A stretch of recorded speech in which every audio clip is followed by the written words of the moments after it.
was a guest on, I would call it our sister podcast. They interviewed called Western Promises, Uh-huh. and they were using this, so I just took it and made my own podcast. But Amazing. You just we're, stole it. yeah, but we cover different interests, I would say, different types Uh-huh. of people. Hmm. Tell me a bit about betaverse. How long has it been going on? What was the kind of, how did it start? The impetus. Yeah, so that was myself, Gordo out of Texas, who and Matt Snooks out of Newfoundland.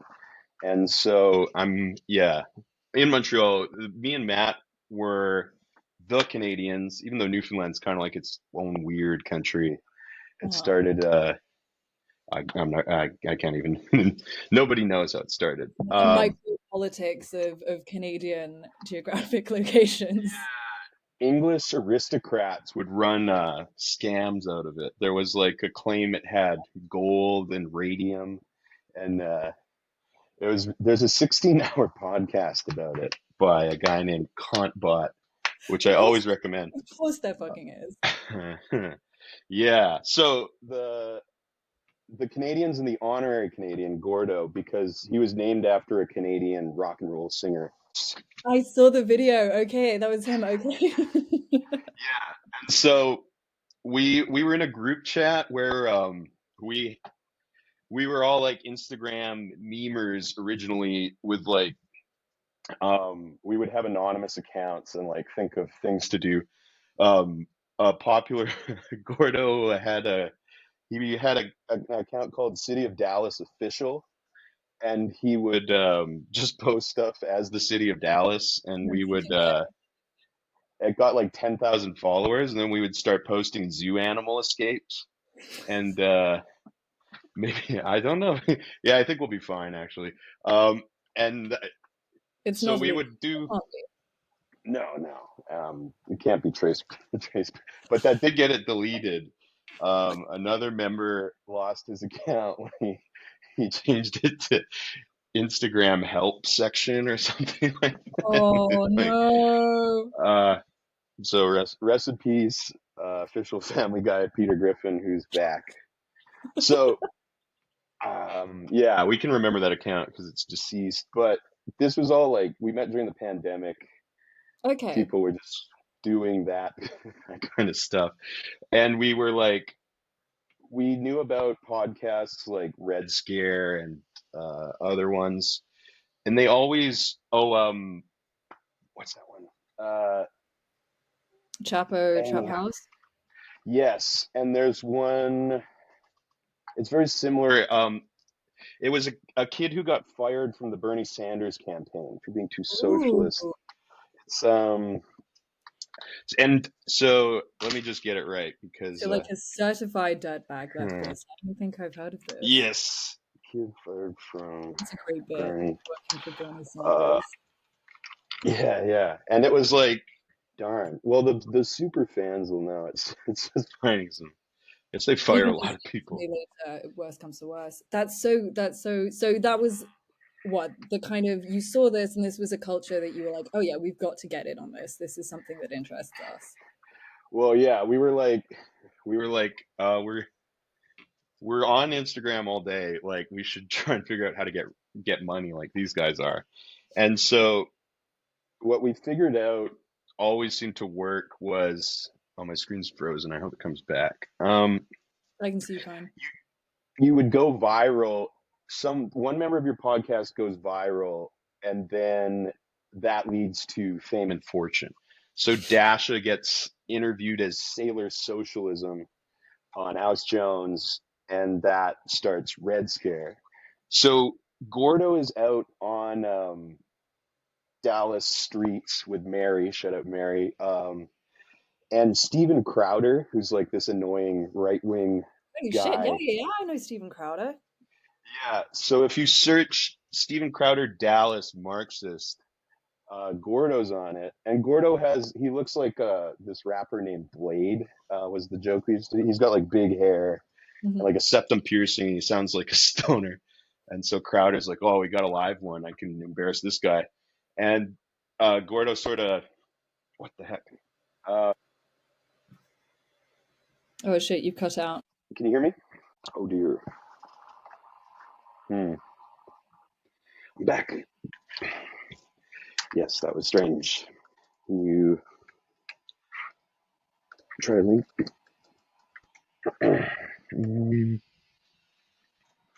Hmm. Uh, are you there? Yes. The forces. Ah, okay. Hmm. Yeah. So, I think. Check 1 2. Check 1 2. Is this any better? Perfect. Yeah, yeah, we're back. Okay, amazing. It's Sorry like, about oh, it's probably my fault. that.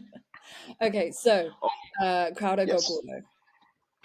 Yes, and so Gordo outfoxes the swarthy Canadian. Um, Now upwards of 4 million views, and a man named Hassan Piker, who is like kind of silly, but a good leftist guy on BreadTube. Um, he's streaming it, and Gordo's like, because yeah, we're at the end of the day we're cloud obsessed dorks. So he's like, oh, I'm gonna get so many. He's gonna shout me out. I'm gonna get followers. And so Gordo's in the chat, and he's like, I've got like 300 followers, and they're all like 12 years old. And so it's like, we're like, that's weird. And then he's asking Hassan to say his name. He's like, say my name, Hassan. And Hassan's going through it, but he's taking a while. And he's like, come on, dude, you're cool. She's like, come on, dude, help me out. I mean, I like your content. You dress like a absolute moron. And then, or something like that. He's just like, because he's wearing like tight track pants. He's like a cheerleading team, like the guy that carries the flag or something. Oh, we love And to then see it. Hassan reads it and like freaks out. He's like, "Oh, we got an alt-right fascist here. I'm not going to cover this guy anymore." God, And then Gordo, so he throws him out, and immediately a fascist.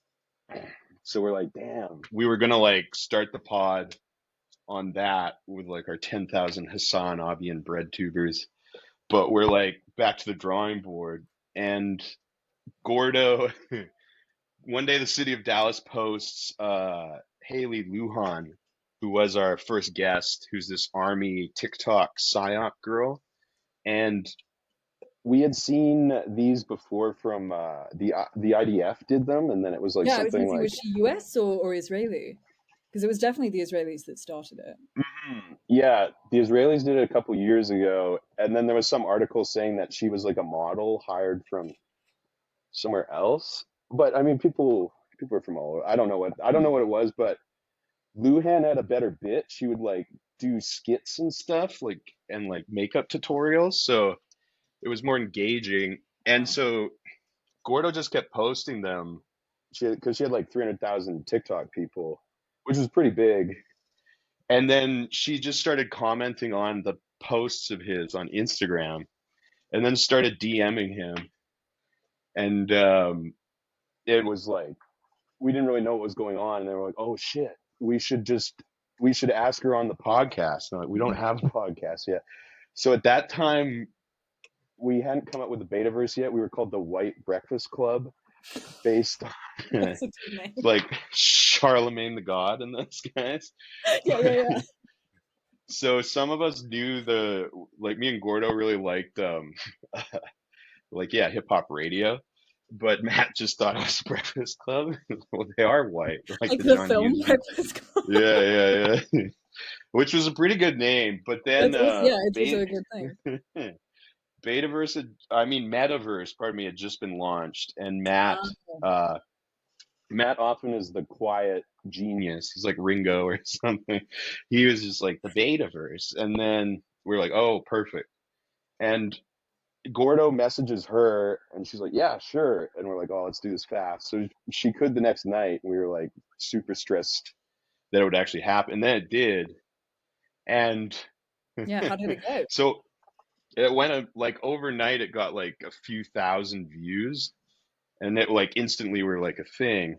But the first people to find us were like Russian troll farms. They just like downvoted the absolute crap out of it.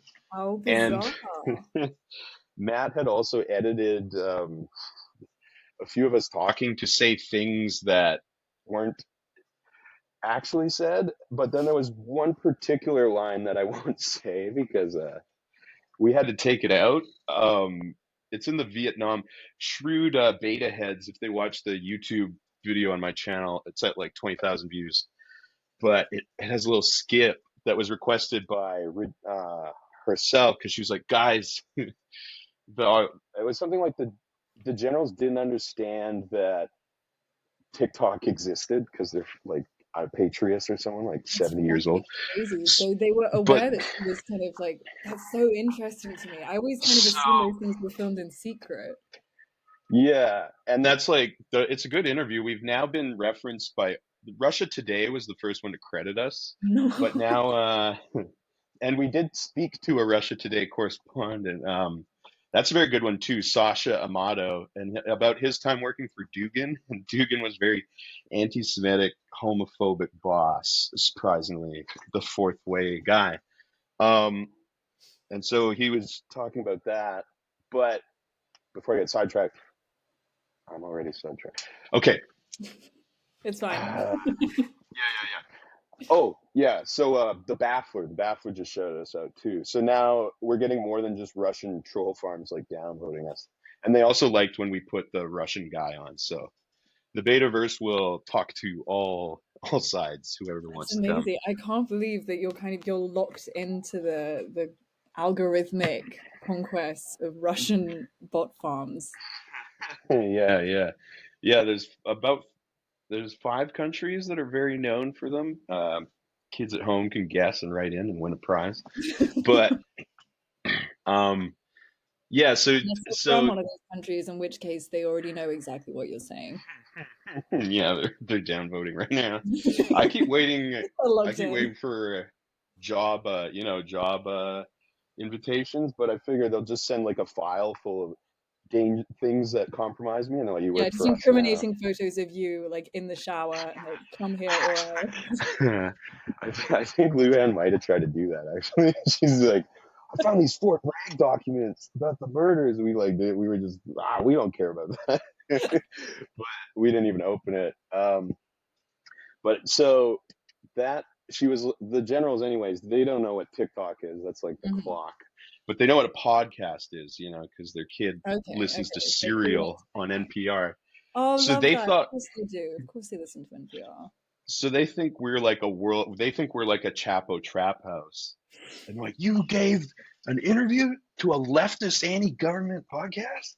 And she's like, well, I didn't know that. They're just fucking idiots. And then she's like, can you take out the part where I like encourage a certain thing that happened in Vietnam that Matt describes? And we were like, we felt, I felt, I was late at night and I saw it and I was like, oh shit, yeah, sure. So I actually deleted it and re-uploaded. I wasn't very Julian Assange in me, but that guy's kind of a Yeah, prick. wow. Way So to fight the man, Nate. yeah, yeah.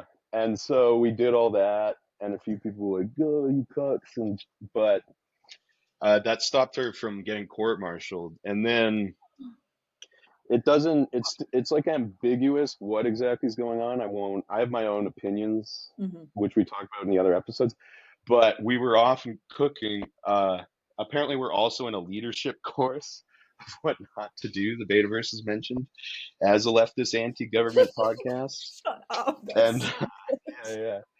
And then like the leftist people on Twitter were calling us like Fed fascist, like alt-right psyop government. wow. We love to see it. So yeah, yes, You guys, there's I something to be commended for producing content that can simultaneously be used in a court-martial case and get you accused of being a bully. Like, I think yeah, there's a lot of there's something to be commended there. yeah, yeah, and we made everyone annoying on Twitter was mad at us at the exact same time. Um, Was the alt-right spelled WRITE? Was that responding to something directly? Is that something you've been called? no, what I'd like to, I like it was it. I'm not as they don't do it anymore, but there were a few journalists that would like round up crypto. They call them crypto fascists. So it's like you'd spend all this time being a fascist, and then you'd hide it under like the guise of I don't know. Um, so that was how you, that was another. There's other strategies besides like getting interviewed by Steven Crowder or Alex Jones. It's being called a fascist or whatever Uh-huh. by Love it. like the New York Times, and so but we figured they laid off all those people. So Josh Citarella and them, they weren't making those lists anymore because they just watched them make like $50,000 more a month. And by the way, the Betaverse continues to make $0 a month, but we do have a loyal following. It's like everything has its time, and podcasting, I think it's a hard time to start on if you want to be profitable. If you want to be profitable, but it's only I've always year. wondered this. When it comes to podcasting, the real money is, I mean, I'm throwing it out. Is it sponsorships, advertisements? Question mark. How do you even make money with a podcast these days? Great question. We certainly don't know. But Yeah, why the fuck am I asking you? Never mind. Hold on. You make $0. yeah, but yeah, we meet new friends. I'm going down to New York to see some new people who I met there. New York loves podcasts. You like get to talk to Interesting. New Why do you think Yorkers. that is? What is it about New York culture that brings people towards podcasts?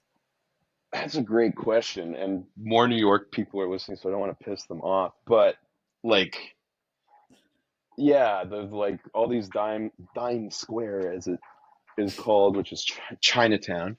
Um, there are all these podcasters like Come Town and Red Scare and who like dated each other and Chapo Trap House. So everybody listens to these, and then it's like, and they like ours too. Ours is like a little sloppier, but um, we kind of yeah, with it's we talk to internet people that are really niche, but generally interesting, and and we get a few jokes off now and then, like. So, like Matt did a bisexual Barack Obama for Luhan, and that was a pretty big moment. But a lot of the times it's just really, really dry. We have this return guest, Nick Zlea, and it's usually just me and him talking about how I need to quit drinking or something like that. And he's just like explaining, how fasting works in the Orthodox Greek. And then I keep telling him he was off for Ramadan until he gets mad. But that's the I like this. I'll give out all the flowers for podcasts before we move over. I really Yeah, like the please. Joe Budden podcast, which is I really didn't know lame. you made a Not podcast. yes. So he's like a one-hit wonder rapper, and I was No, like, of oh, course. this will be awful. But I listened to it, and he likes riffing with his boys, so it's like that's the great unifier is like things like Tim and Eric, it's like sarcastic humor, aloof humor, which I do like, or Nathan Field shooting the ball, riffing as we call it, where you want to be funny. You're fine letting everybody know like Mhm. I'm gonna try and make a joke now, and it's probably gonna suck, and then that might be funny too. So and his were always like 3 hours long, so I would like beg the guests to stay on, and then Matt would make fun of me because we just seemed pathetic. Uh, and yeah, it was a really strong. We were doing one a week for like we did 23 episodes, Oh wow. and then we had a couple. Sometimes you interview a guest, and it's like they're just coming on for free. They really have nothing to gain, but podcasts are fun. You get to get asked questions and things, Mm. and we really just turn it over to whoever it is.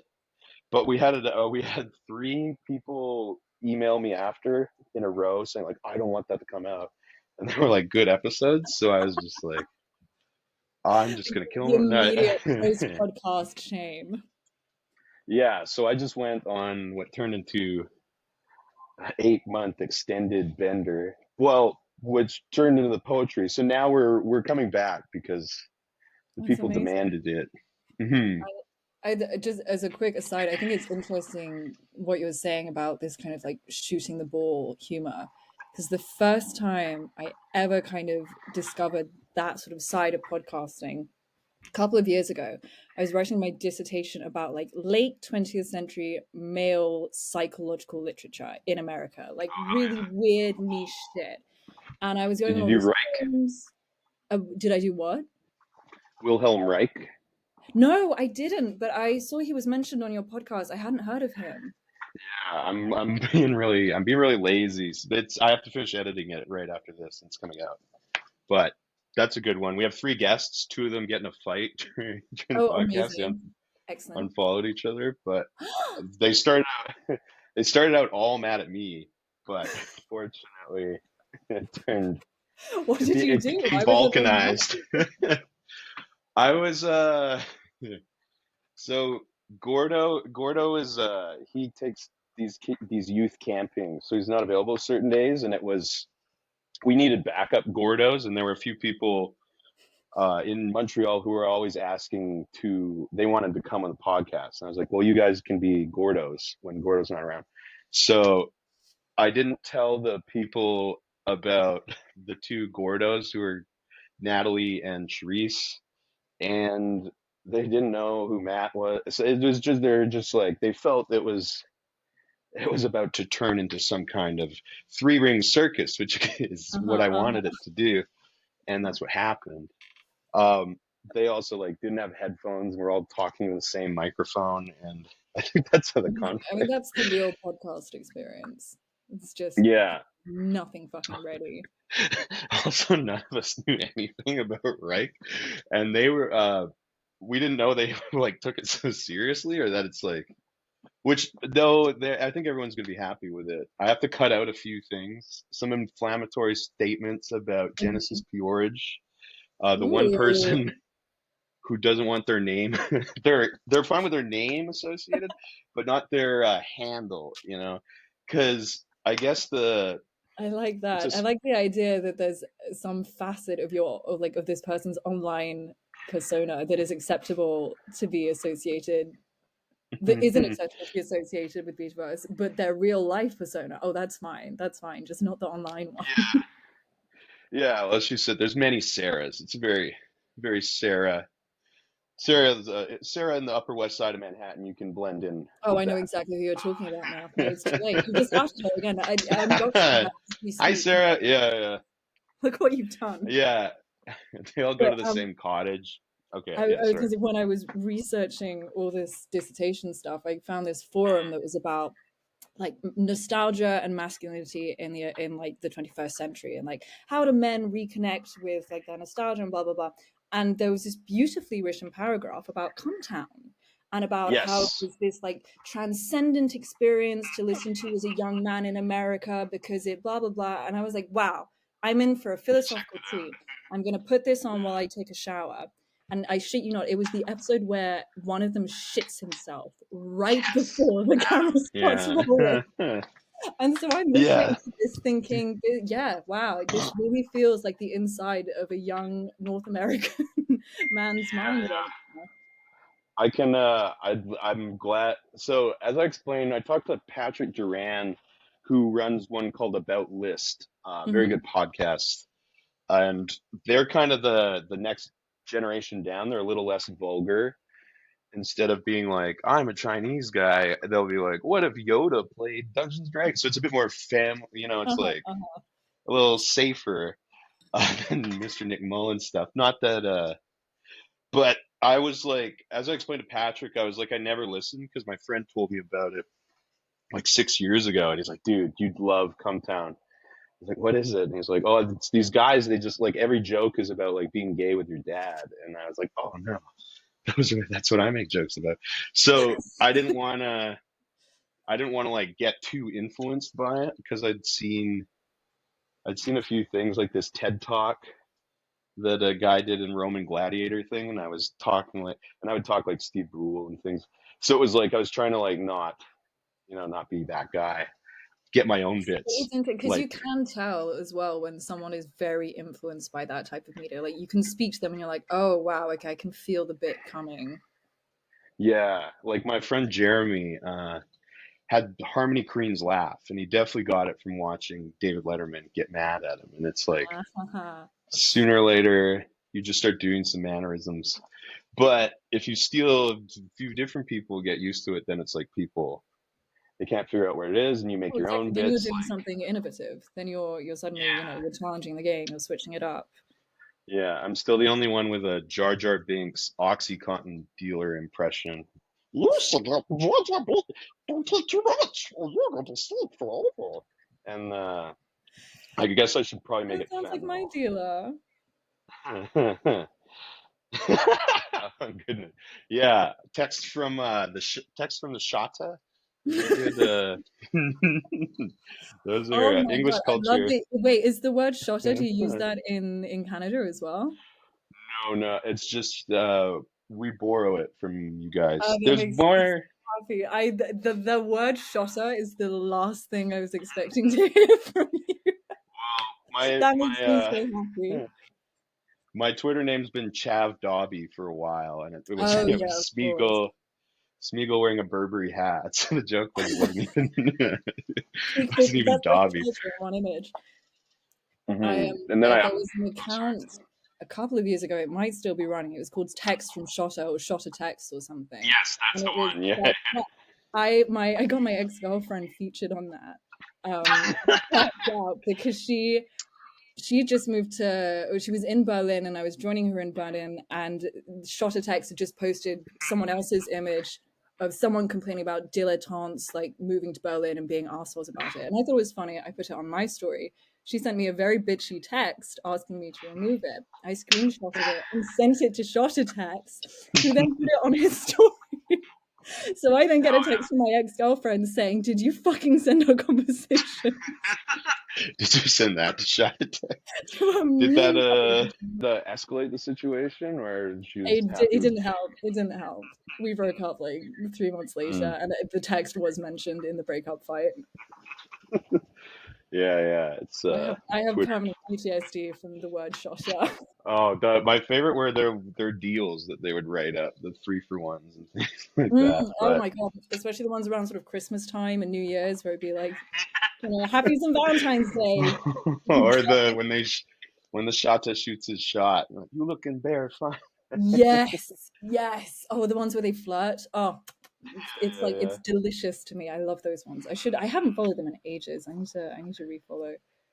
yeah. But, I so would. speaking of drugs and 8 Month Bender and poetry, tell me, how Great, did God's Leopard great come about? transition. Yeah, yeah. So my name had already been the last male poet Yeah, for actually, a sorry. few. Let's start with that. Where does that come from? It actually happened. It was like 6 years ago. Montreal. It was exactly the same as it is now. It's a very vibrant, creative writing scene, and it's literally all femme poets. So there'll be women poets, non-binary poets, trans poets, like femme poets. And Mm-hmm. the thing is, I do really like poetry. So my friends were like going to this thing. This girl who was like really rich from Portland, pretending not to be, was reading, and I had a crush on her and thought I could like hit on her. I didn't know my friend was already sleeping with her, so I was like, I found out that night, but that was just like a funny little thing. And but all the poets were reading, and every intro would be like, our next poet is a femme poet from blah blah blah, and they explore femininity, and like they all dance around Rupi Kaur is what they were Mm-hmm. doing, or smoking cigarettes and reading. Yeah, yeah. So it's like people just would assume I wouldn't like that stuff, but I do. Like I was a theater kid. I played Jack Kerouac in a university play. Oh, And sure. It's made all awful. the BFA kids mad because I wasn't even in the program. I was in archaeology. I was just playing grab ass. And they're like, wow, how come he got in? And they're like, he was just better than you. So I was I knew a bit about. I just think the Jack on the Road is a great book. It's also hilarious. Him and Henry Miller are just like two loud white guys who stumbled into the easiest. Like Henry Miller invents being like a loud American horny guy in Paris, and Uh-huh. everyone's like, he's a piece of genius. And he's like, he knows the zodiac and like swears and gets drunk. And then Jack Kerouac is just like a fucking douchebag. I like jazz and marijuana and dating Mexican girls and And he's so going to right. Broadway. And he's so right. Yeah. And so we all followed in his footsteps, but you can only like the match once. So I was thinking about that, and I was like, and there was one poet I saw in Edmonton who was like it was a slam poetry with like, which has a rich like African American Canadian history. And there was this one white guy who looked a lot like Mikey Miles, if anybody knows that guy. So he had a tight leather jacket, like a Tom Cruise leather jacket and a fedora. And everybody else is like doing like slam, and he does like and everybody's cringing, and I'm like, hell yeah! I'm just like so excited. Like, this is the best thing I've seen all evening. He's like, he knows he's killing. He's like a wolf on the prowl. And I was like, man, that was cool. And I was thinking about the femme poetry night and the male poetry thing, and my Tinder wasn't getting any likes, so I changed my like bio to being the last male poet, and I wrote this little poem in the thing that was like, if the moon's hanging just right, and I take you down to a jungle drum stumping, and I start talking about your hair under the neon lights, and the guy hears you, and he thinks if the sound's just right and the tone, maybe any man can be a poet. And I got like 15 matches off that. So I was like, okay. But that all. So you did it for pussy? That's where the name comes from. I mean, that was just a side effect. But I forgot about it because, pussies and everything. And then it was a few years later, I remembered the name, and I was like, oh, that was pretty funny. And I changed my Instagram to it because the last male poet was the funny part because there's a lot of male poets. So but not in Montreal. And so I thought all the poets would get mad at me when I said that, but they all started messaging me for advice. And fortunately, I'd read enough like Charles Bukowski 10 years before to like that I was actually pretty good at it. And so I just told everybody. You can feel the Bukowski influence in God's Leopard for sure. Yeah, I owe a lot to Buck and Rupi Were Kaur. there any other poets that you were sort of familiar with before you started writing? Yes, Rupi Kaur, which everybody thinks. I went viral for that too. I was at a party and someone was good at Twitter, not me. I have like 300. But I told this person, this cool cat, that I was like, I'm the last male poet. And they're like, oh yeah, what do you know about poetry? And I was like, the only two important poets besides me in the last 100 years are Charles Bukowski and Rupi Kaur. And this girl's like monocle fell out, and she and then the guy who turned out to be my publisher sends me this text, and it says some douchebag calling himself the last male poet just told me the only two important poets last 100 years are Charles Bukowski and Rupi Kaur. And I was like, what group chat is this in? He's like, it's not a group chat. It's like it's trending. Like, and all Twitter's like shitting on me. But I'm not wrong. Like, you're not, of course not. You see the vision. Yeah, they're the only two like real poets. Like they'd fucking everybody else. Like Leonard Cohen wasn't that great a poet. He was really good at guitar. Well, he was a songwriter. That's always my argument for not counting. Good poets. Like if you have an instrument or even like you're singing, you have to jazz it up. Yeah, so it's bullshit. And like Lil Wayne put it out right. He's like, I'm not a poet. Fucking idiots. So yeah, it's like it would be it's just those two. And like Rupi like put poetry on tour buses and stuff. And so I was very young. Well, not very young. I was definitely the target audience when she was huge, and she had definitely my high school an absolute chokehold. We every single one of us, 14 to 15, thought we were poets because like, and I'd never read E.E. Cummings or anything like that. Like, I had no idea that poetry could even be that bad. In like that, not that bad. But, kind of Here, that anti-conventional, that unconventional formatting. That was genuinely my first introduction to it. I think it's not. I know it's a bit, but it's not unreasonable to say that Rupi Kaur is really important to poetry. yeah, yeah. And I had this because I the thing about her, I say the three R's. She was like be like how drugs like trick your part of your brain that it's some other it's serotonin or something that sneaks in with the other authentic things. So there was Rumi. Rumi's I think he's the whirling dervish. Ooh, Rumi is like a Arab love poet. uh-huh, yeah, yeah, And yeah, of course.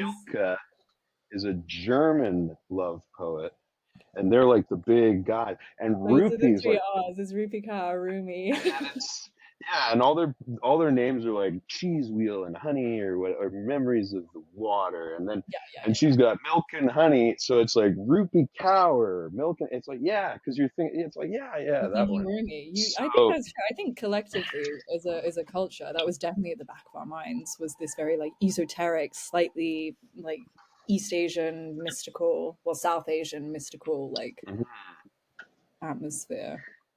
And it was like it was short, and I like poetry has a lot of sins to account for. There's one poem that's allowed to be long, and that's the Ancient Mariner by what's his name, Lord Byron, or one of those guys. My Um, dad, yes, it is Byron. I think. Is yeah, it my dad Ainsworth? hates all Tenny. It might be Tenny's. Yeah, I think it's it's like it's Alfred Ainsworth. I might be wrong.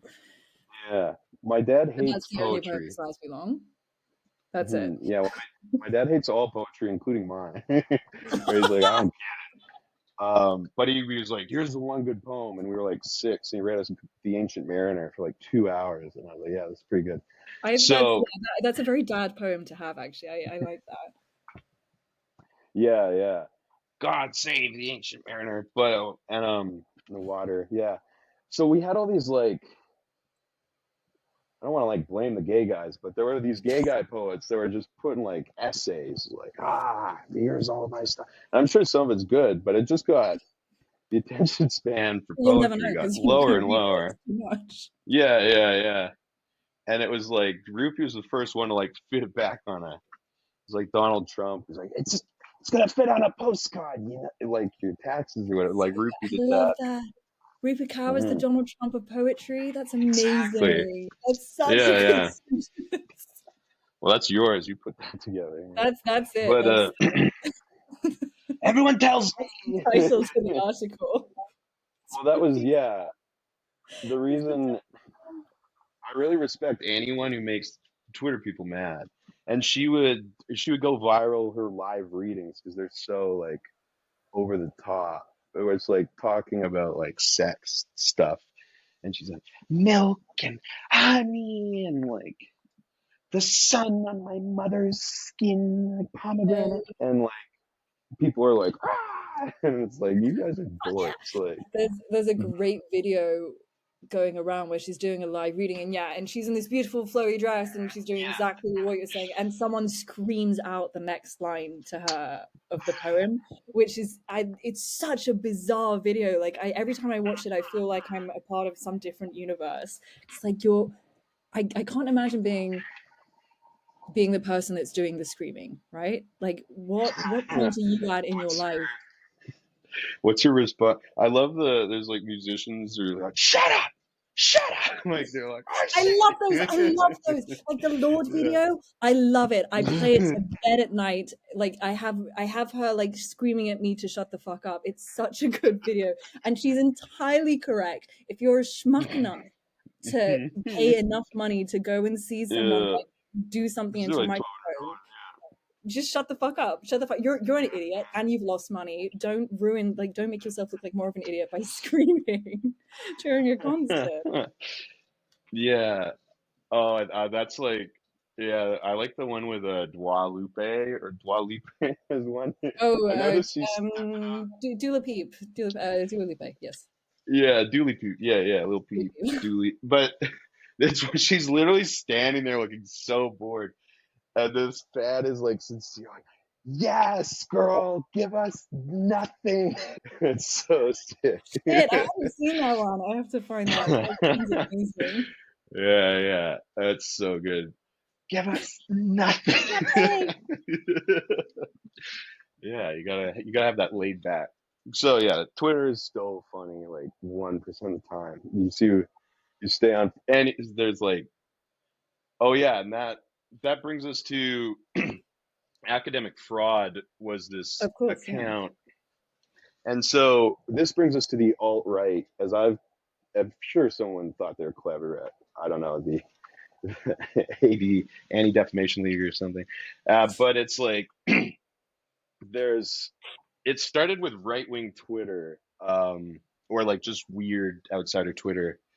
We're putting out books, because like there's Verso books, Zero books.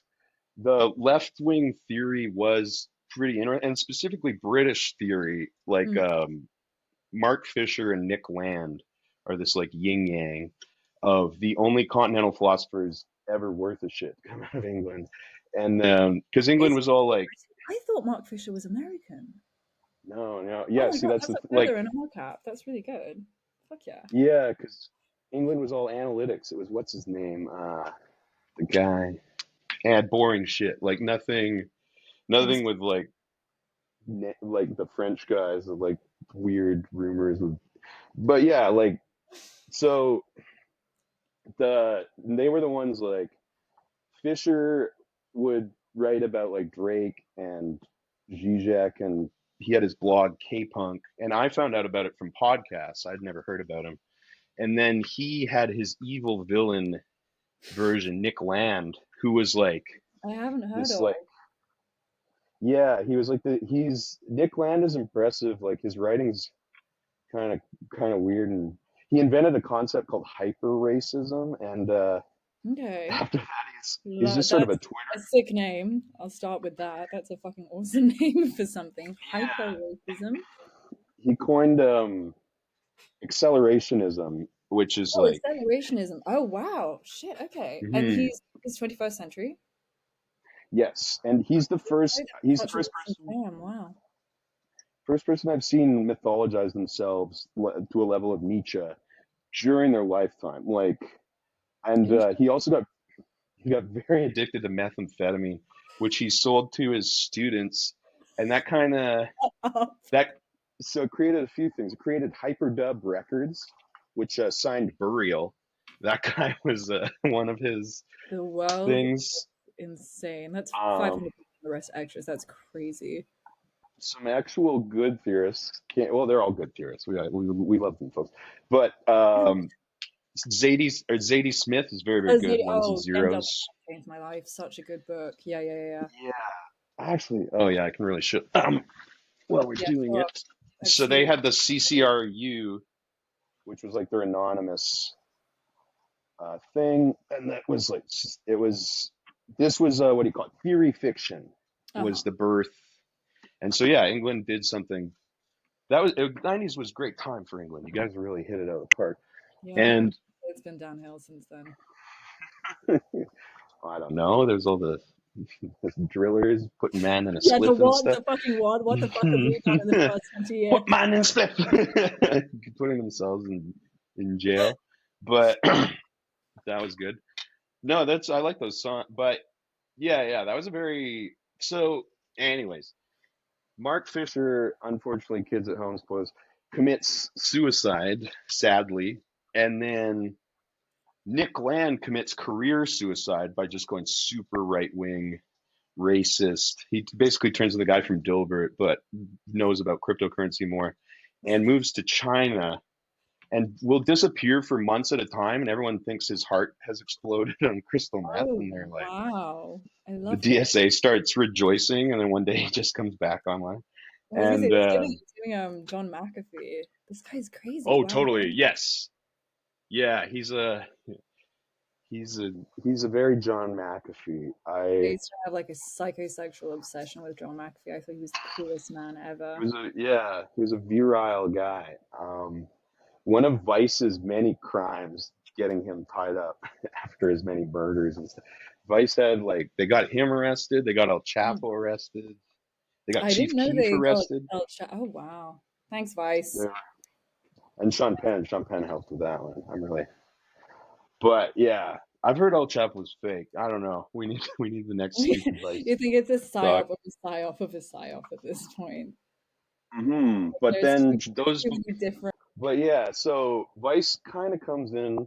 I won't give away too, but this is like the literary field and the right. So that's the last time the left was doing the left as we call it or whatever. The what is the left? What is left? Exactly. But they're I think getting that's more a podcast. boring. That's a left wing philosophy podcast too. Is what is left? I think that is genuinely what it's called. Uh-huh. It's just, I like a good pun, you know. But that old Verso kind of turns into a parody of itself, and it's just like they're like abolish the family, abolish Christmas, like all live in I don't know, like live in troughs and like raise other people's kids naked or something. And to the point that Nick Land, there's a famous Marxist convention that's just Nick Land high on speed, gurgling into a microphone while drum and bass plays. And someone is heard shouting, "Some of us are still Marxists," you know. And he's so Oh no! Verso is like Verso is putting out books about like the queering of I don't know everything, and it to the point that it's bothering the people that form academic fraud, and so it's a few people. I thought it was one person, but it's actually few, and they are members of media corporations, may or may not include a television magazine, starts with V, and many other things. Uh, People who can't have very much fun on Twitter or in their writing without getting fired Uh-huh, uh-huh. because America's. And then England, I hear you guys can go to jail, but that's No, like yeah, yeah. I was gonna say, oh yeah, America's insane, but we literally send people to prison here. yeah. So French Canada, it's always I use my like nobody knows that like French Canadians, and not in a bad way. They're just like 10 years behind. Like everybody has dreadlocks. They have pop punk bands. oh, They amazing. don't know So like I'm with you, Euro. they're not gonna be like you tweeted what about bathrooms or whatnot. Like they're not gonna fire you. Whereas like America's like they just hear Twitter and like oh yeah fire that guy. Yeah, bye. Yeah, But yeah. so I was meeting all these people and I had my like last male poet thing and I went on Western Promises, and yeah, they're cats who really conceal their identity because they probably would get fired. But I was I was doing like comedy, sketch comedy and stuff that went with that. And my thing was, I was like, I wonder, is it really that easy to get canceled? So my Mhm. thing started being, I would just say my name over and over and over again. My name is Nathan Schmidt, and I'm going to talk to you. And people, it sounded like a fake name, so nothing's happened as of yet. We'll see. There's still time. Yeah, But your famous last words. yeah, so it was like the Jurassic Park, like, see, nobody cares. But that I You'll met find those hanging from your bunk tomorrow morning. my whipped cream, yeah. And so I bought they had put out a version of the Nick Land book. Do I have? And so I bought that and they started following me.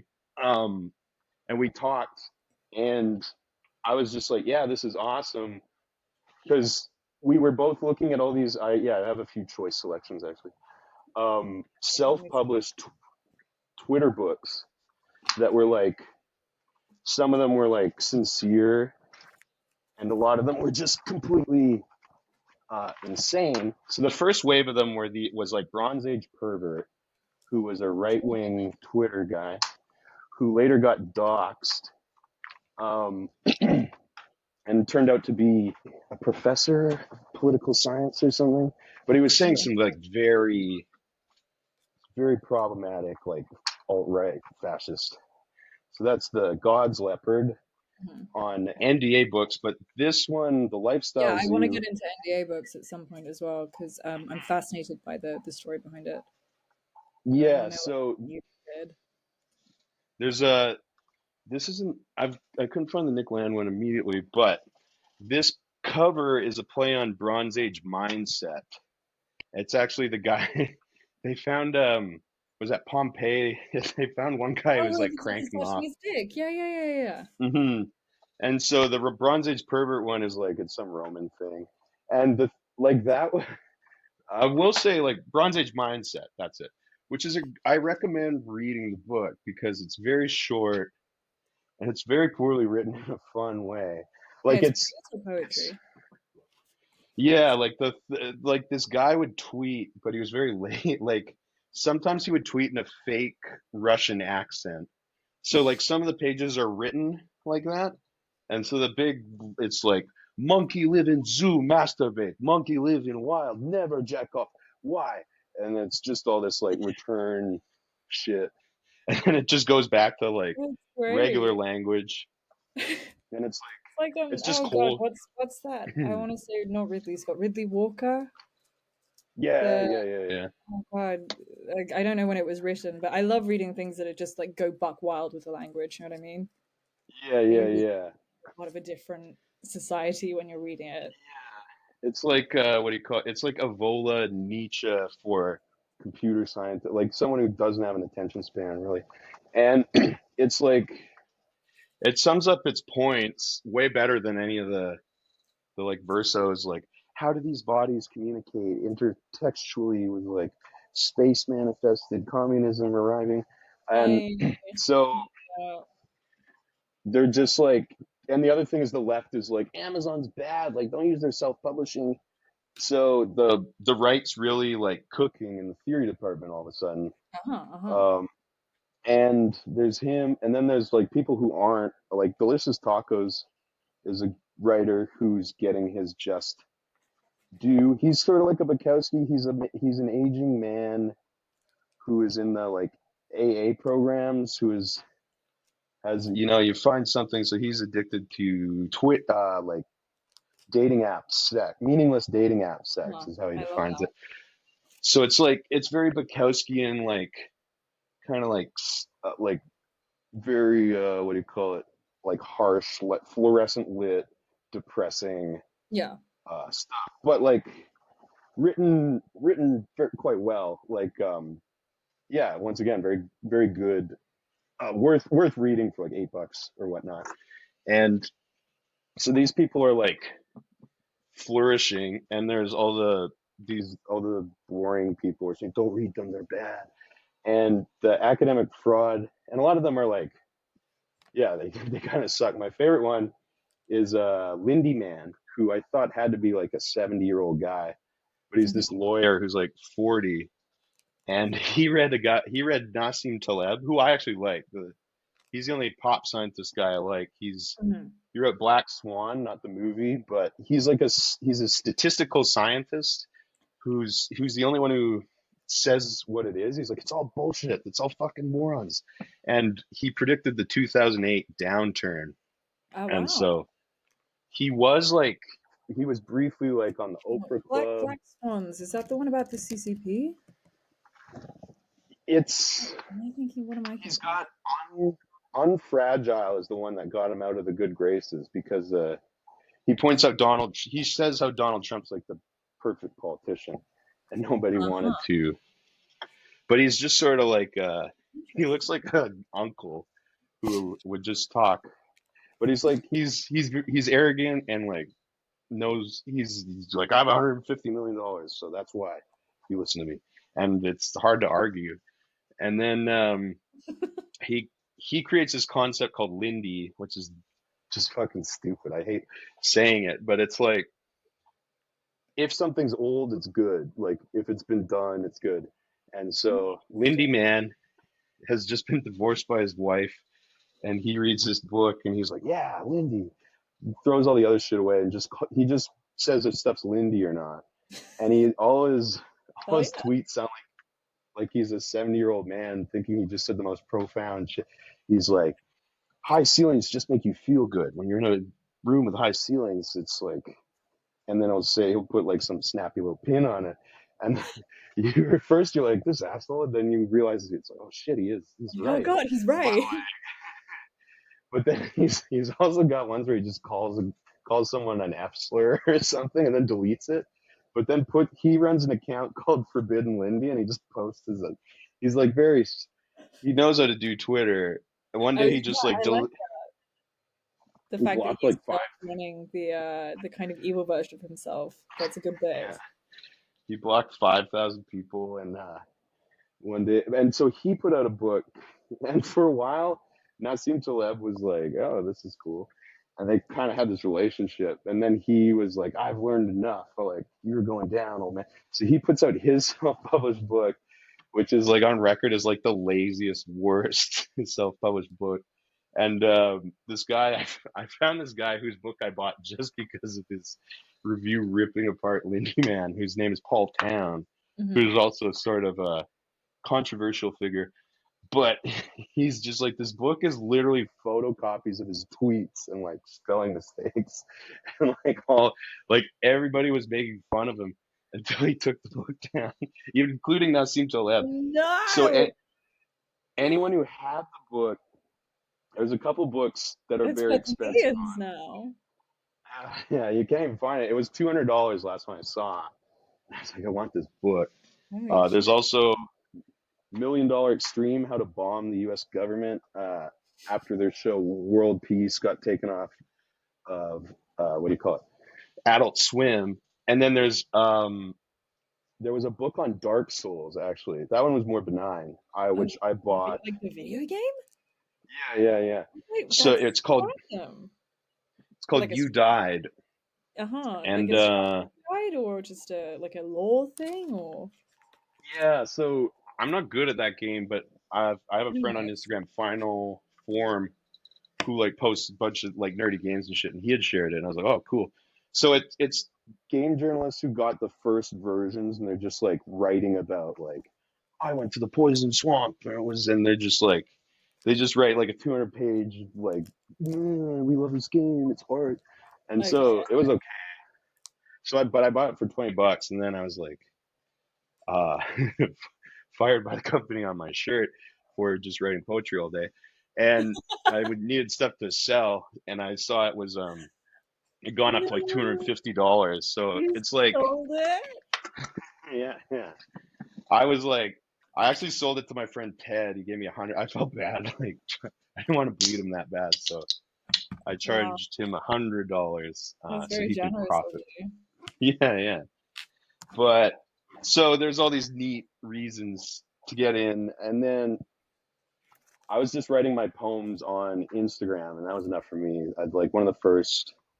Well, yeah, I did the poem that poetry belongs to men who eat at gas Uh-huh. stations. Uh-huh. Only they have saved time enough to enjoy the wonders of the world, which was like the most likes I ever got. So I knew there was a market, Uh-huh. and there were other shout out to Alex Beverly from I think they podcast with Pre-Miles, which is called Day in the Gulch. He's a good poet. This guy named Jason. Fuck, what's Jason's name? Anyways, Jason from Montreal. He doesn't do them anymore, but he was doing poems in Berlin a while ago. If you search, there's a YouTube. I hope it still shows up. When I first moved to Montreal, he'd spent like 6 months making this film called Avatar 2. And it was a What Unity year was this? before Avatar 2 came. It was like Yeah, I right was gonna after. say that's It fucking was amazing if it was like, before the it was actual like one. 2009, but it's like Versus logo looks really, really like detailed. But it's like a shitty, like the blue guy. He's got a bong and he's just like falling on it. And yeah, it's like 30 Fuck, seconds long. do you know if that's still up? I'd love to see that. That sounds so Yeah, funny. yeah. Let me get Jason Harvey. Jason Harvey, yeah. And I No. know he did some Mac DeMarco music videos Oh, amazing. and some Tim and Eric stuff. And Jason Harvey Avatar too. That it's always worth a watch. It's That's sort of like there was this Shrek video. Uh, Maybe it got taken down when I Avatar. Wait, remember is it? the Shrek is Love, Shrek is Life video. That was Yes. huge. That was another thing that everyone was quoting at each other for a good year, both online and in real life. I remember that was like one of it's very rare that like culturally memes like that make it into the kind of everyday like real world, you know, where people are actually kind of quoting things to each other. And obviously with Vine, Especially when the subject is like yeah, Shrek raping a Shrek child. doing as like saving him from his father. It was like there was like a corn music. Yeah, so he's 3D toilet on Instagram, and I'm glad to. I just felt guilty. I was like, oh, I know Jason was like reading these funny poems 10 years earlier, but mine are still better and different. So, Obviously, but obviously. nothing's better than Avatar 2. So if you can't find it, go bother him, as I might later. My things. I don't know if my Laughing screen at went his away. floor at like 3 a.m. But I need the fucking Avatar 2 video right now. Yeah, it almost killed.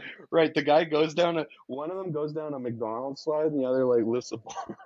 It's very cinematic. Very Uh, similar to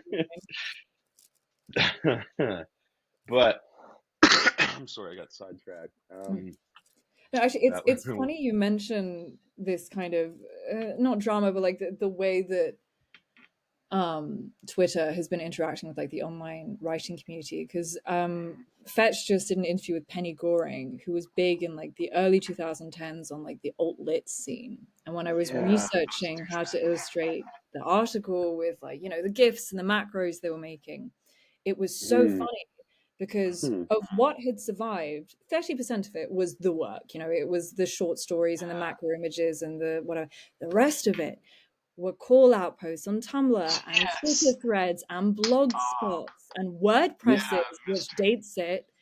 And Mhm. it's so That's a big one. interesting reading this work back and then having kind of an accompanying blog post that's saying, oh, by the way, when she's talking about this party as a metaphor for Eden, she's actually talking about my friend Jessica's party where she got so drunk that she threw up and like passed out. And it's such an interesting like parasocial relationship between the people that are writing this stuff, the people in this scene, and the people consuming it. It sort of becomes a self-fulfilling Yeah, prophecy. I have another very dumb. Yeah, the Mr. Taolin, and it was the only people that remained. Right, I didn't find they were very good writers, but they were the most like had the most publicity about being canceled or whatever. Oh, And absolutely. then like he wrote his own book that was essentially describing his can. But it was like my problem with him was his writing was about taking all the Adderall he did to write. And it was just like that's what you're gonna waste the Adderall. Like you can like write You're gonna fucking write. insane shit. Yeah, like Jack Kerouac wrote on Adderall. Like you take the Adderall to talk about other things besides Adderall. You Like take the Adderall to stare in the mirror for multiple hours on end. That's the main takeaway. yeah, like I started writing most of my poems when I was in a stable relationship, which Mhm. involved not taking Adderall and staying up for 3 days, which I really missed.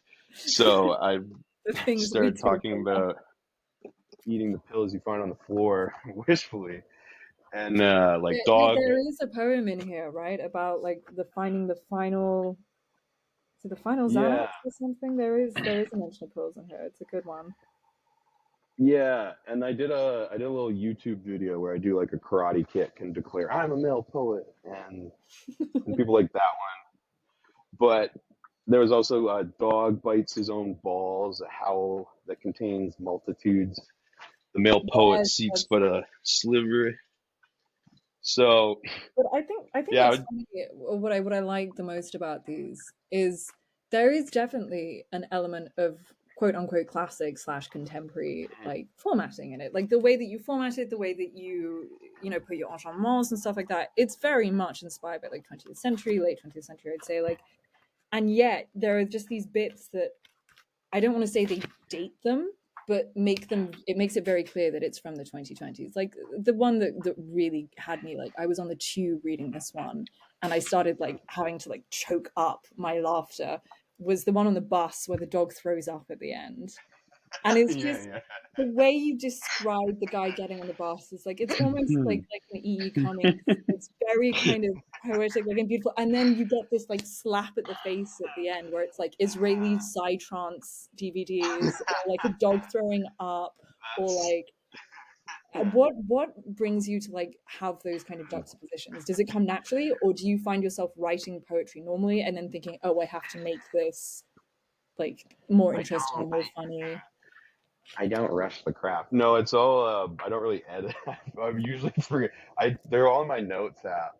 I usually forget them because I'm drunk or whatever. But the Israeli, the Israeli Psytrance thing was on my floor. It is a very good album. They can it's a controversial situation, but the Psytrance is very good.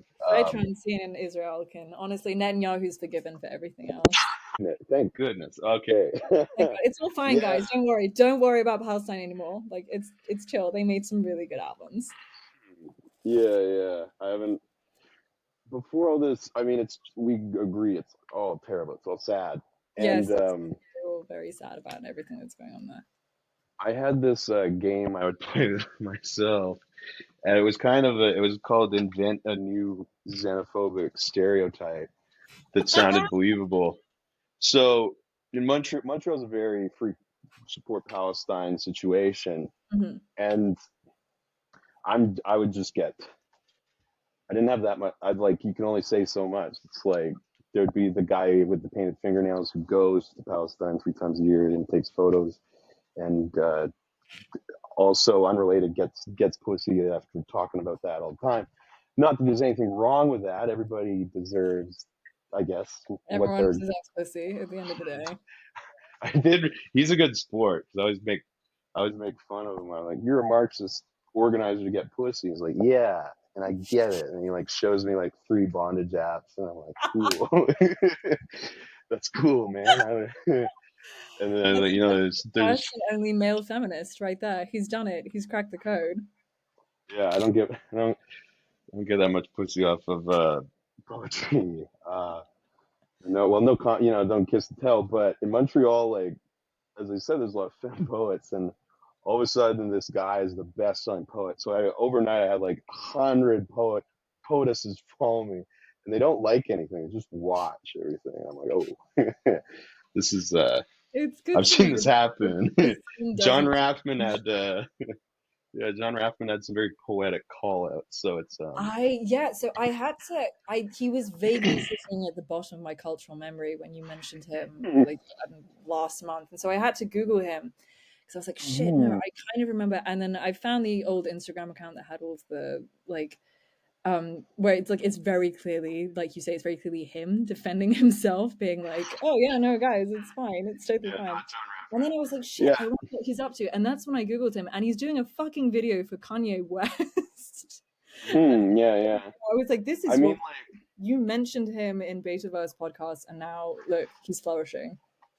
yeah, yeah. Well, it was like other people like can't like that was the big thing. Is like oh, you smoke now, you're all gonna get canceled, and it was like a thing at like mostly indie rockers and like people like yeah, people in Montreal, any city really. It was all it kind of unfurled with Hillary's campaign against Trump. I don't know the correlation there, but Oh, it I'd be seemed like it willing was to like bet there's definitely one. Yeah, yeah, for sure, for sure.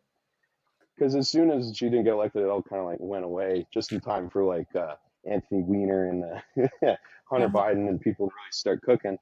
But it was I mean, literally in some cases. there were a lot of people that let so John Raffman did some neat stuff. He was like there was a time where all you had to be was like an artist who could make eye contact and be in like Parsons, and you would go to your class and say, "This is 4chan and this is PP the Frog," and they'd be like, "Wow." And so That's, yeah, like I that's so sweet. I hope someone called it PP the Frog Pee the Frog. because it I was love that. I'm calling him Pee the Frog from now on. That's such a good name. Pee instead of Pepe. cool, That's 1,000 times better. very based PP the Frog there. Thank Yeah, I you. like saying Yeah, I made it Sigmund myself. Freud. hmm And so yeah, and he would he created this genre of art where you just take pictures. They're called battle stations, just people's filthy like cigarette computer Yeah, desks. yeah, And yeah. I think, and then Mara Martinez made oil paintings of them for Unit in London. I yeah, think I know exactly what you're on I about. liked I liked all that cheesy stuff. And Yeah, like Corey Archangel, and I, it took me a while to come around to the whole memes as oil paintings, as sculptures, as etc. Like I didn't like it at first. I thought it was a little bit lazy. But as the years have gone on and the kind of the interactions have become more and more meta, and people are kind of now drawing and painting even more like obscure parts of the internet, or like I don't know, it's growing on me. It's growing on me. But it must have been interesting, like early on. kids, Mm. because Oh, it's he's a free good right guy. What? now.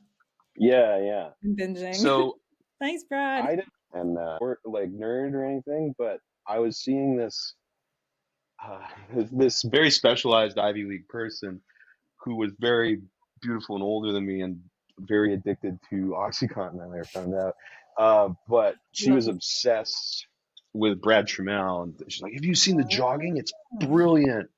And she showed me it's like a laptop in a bathtub underwater. Mhm. I'm like, "Oh, cool." And then, He's like, yeah, I yeah, remember it's this seeing it on Tumblr genius, like 2 years this ago. genius Brad Trammell, and I was like, "Okay, cool." And then, and then, yeah, I won't go in anymore. I don't know if she could probably beat me up still, but I was like, okay, I know I hope who she that guy does. is. When you just hear her knocking at the door. So I remember, like, I put that, and then it was like the same time these podcasts were coming up, and pandemic and shit. Like, nope, the people I knew in real life weren't posting anything anymore. Like, Instagram was really cool when no one really knew what to do with it, and Mhm. Mhm. there'd be like girls you went to high school with trying to make it seem like their life is perfect, and their boyfriend's like sitting on the couch, like clearly just Hates his life. beer, and yeah, and later they're just like broken Like up, me and my and then baby. there's like a guy hitting as big a bong as he can, and like to the food, but then people just stop. Right. So the black squares and all these things, everybody got too scared to post because it would be Oh like, yeah. I remember that. it was like, yeah, like we saw the videos and it was like, and it's like, what do we do? And then share infographics, and it's like, don't share info. And it was just everybody like fucking destroying each other. So nobody wanted to post.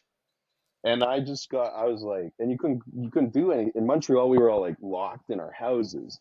So it was like literally house arrest for 2 years. It was very Yeah, strange. how, And sorry, a quick aside, how bad was the lockdown for Montreal? Because I know Canadians is are that pretty like Hmm. strict with the law. Now I like giving credit where credit is due, so can't I can't blame my drinking problem and drug use on it, but it certainly helped But you me can, raise it and you should. to the next level. Yeah. So like it basically made you were like junior high partying again. Like, you could like sneak to your friend's basement and drink, and like, or the parks would close at 8 p.m. So you had to drink like 20 beers. You had to. We had to do this, and the Yeah. raves. There were like these French people with dreads who were having psytrance raves, much, very much up there with Israel, the rural Quebec psytrance. It was very good. So it was a very fun time. Because I'm a very like if you're not allowed to leave your house, I'm a pretty fun boyfriend. It's like, hey, I'm Robin Williams, and it's like, the Nate show's on, and And so it's like, please, can we go to a restaurant and can you not call the waiter the N word this time? I'm begging you. geez, I don't think I didn't try that, but also you couldn't go to restaurants; you weren't allowed. Oh shit, of So, course. Yeah. Even the restaurants are closed. but yeah, I came up with some bits, but so it was good and bad. It Hmm. was mostly bad. So there was a viral video called "No Bars in the Cage" that went Yeah, out. I was gonna get onto it. So that was filmed during lockdown. Yeah. Uh-huh. Yeah, and I'm And half of that, that was or we don't. massive for you. Tell me a bit about that video. Because it reached the front page of Reddit? Yeah. God bless the Redditors. So yeah, we were collaborating. We're having we continue to have artistic differences at the moment, but everybody's doing their thing. Summer's painting. I'm writing poetry, and we were we had made the best. We had gotten all the toothpaste out because we had tried making other ones that just weren't as good as the thing. And some people have what's it called? They know how to edit themselves, and I just like, put it all out. And not everyone agrees with that, but a good thing happened. There's this part where I just yell about how COVID isn't real, and that got like an 18 plus thing on it, which really hurt. It You're hurt the kidding. stream. Mm. And that was on for like 3 years, and I was pissed because like all these crappy. Everyone's like, oh, you're a lunatic. Like, I can't be like, they stole my shit. Like, it's like, what was funny was everybody in indie rock or rock and roll and what, like music videos, we would all use VHS Hmm. cameras because it looked a little spiffy. Yeah. But like, like Reddit comedy dorks had never seen this. This like, it just broke their brains. It was like, why is it 90s? Like, why is it? Oh, it's like David Lynch and Wow. I think that's so Cronenberg interesting. So the and so reaction was what? It was more confusion, or like people loved they it? loved What was the general reaction?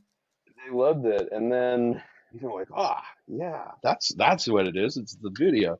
So then he's like, I've been called paranoid and delusional, but all of a sudden Connor O'Malley's in the VHS video about walking dogs or something, and it just no one likes it. It's just like, it's the singer, not the song or whatnot. Hmm. So we influenced because we liked videos like Unforgivable and Tourette's Guy and tutorials, which were like all like already 10 years old. So it was really just an homage. And there's one called The Price Master that's since gone viral. That was a Canadian art film. Um, and that's like, does that, but it's sort of like all these ecosystems are different. And so like people will be like, oh, you did that and you wrote the poems, and then they like don't really care. Like, oh, that's weird. And Yeah. So then, I mean, do you feel that it kind of all feeds into each other? Do you ever have like a sort of parallel process when you're creating stuff? oh yeah, like I just I've always done that stuff just to like no acclaim, just to like upsetting my close my relations and parents and like Facebook. And people on Like, Twitter, just throwing a really broad net out there. yeah, yeah, I have. It's gonna calm down soon, but I would just there Is, was like, is it? Is it really? we'll find out. Yeah, I'll I'm believe like, it when well, I no see one's it. no one's punched me in the nose yet, so I guess I'll keep going.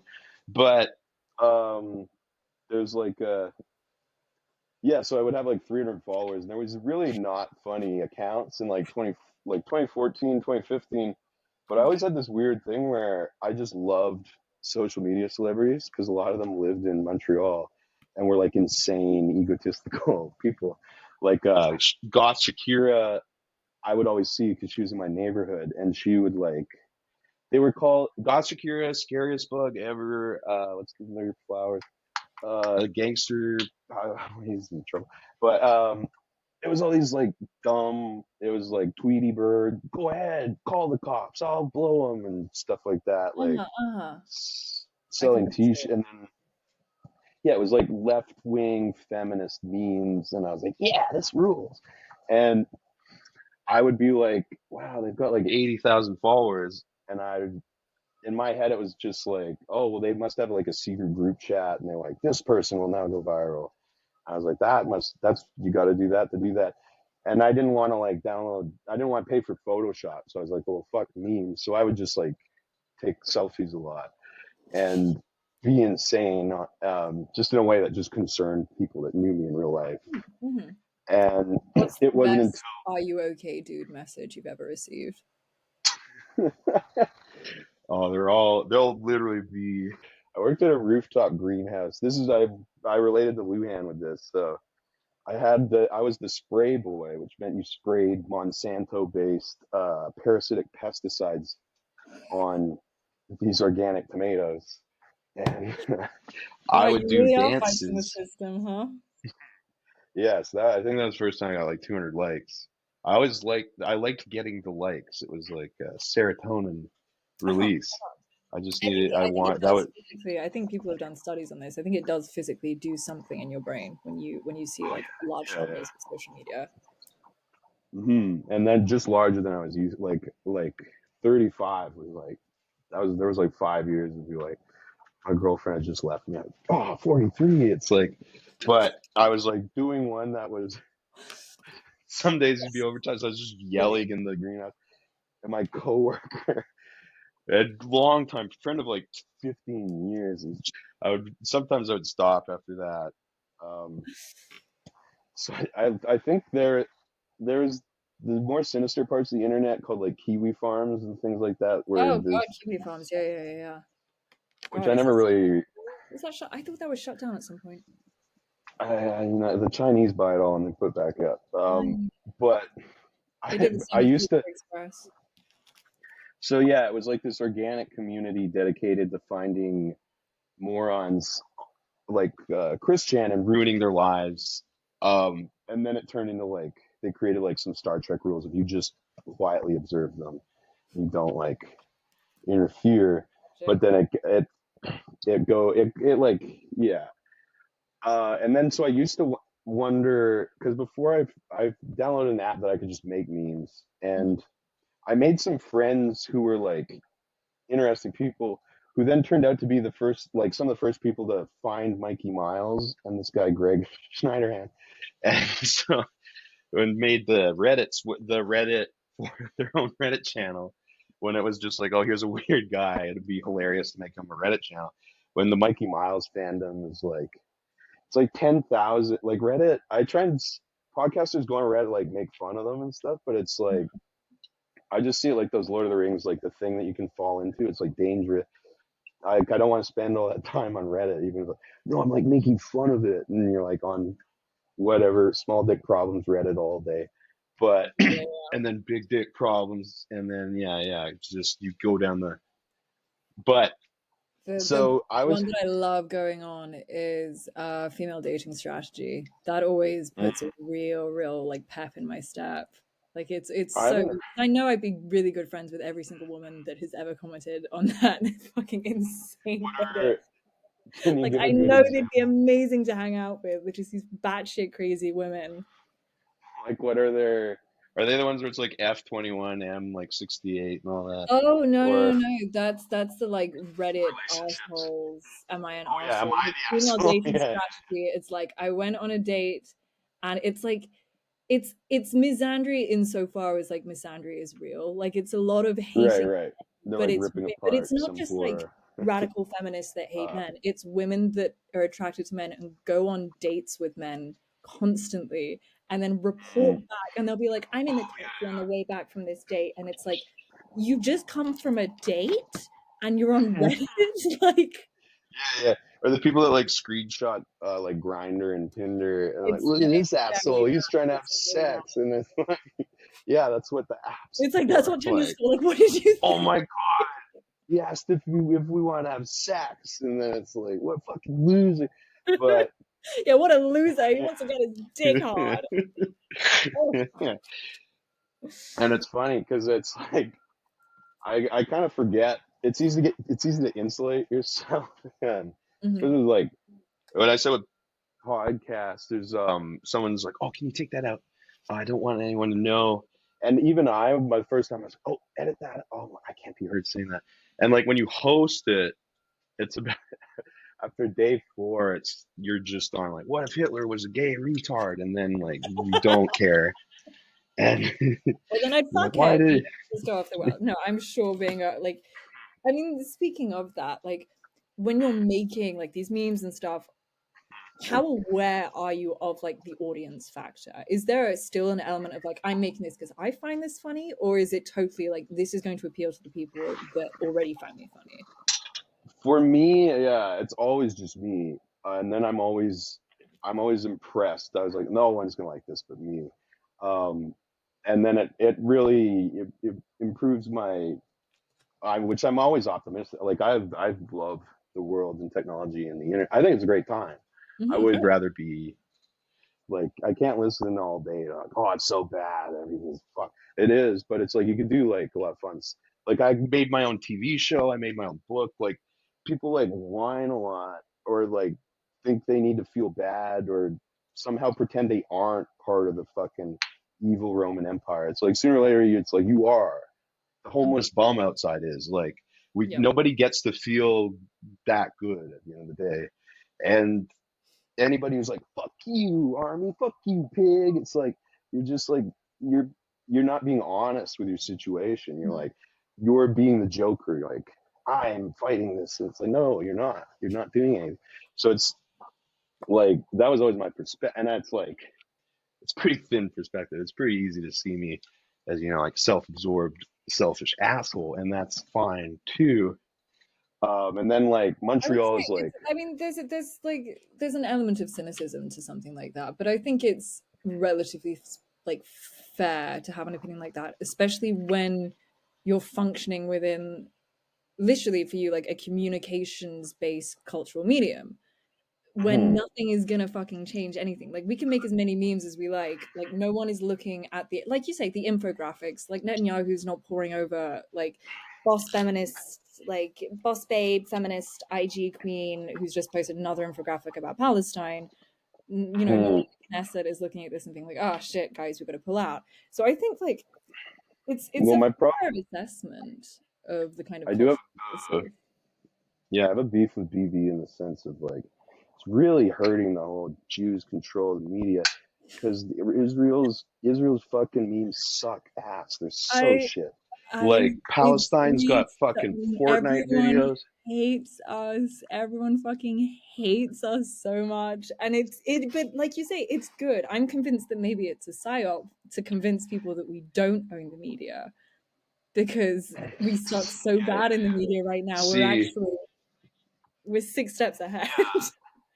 it does let everybody, yeah, like you can get your casual anti-Semitism off more now.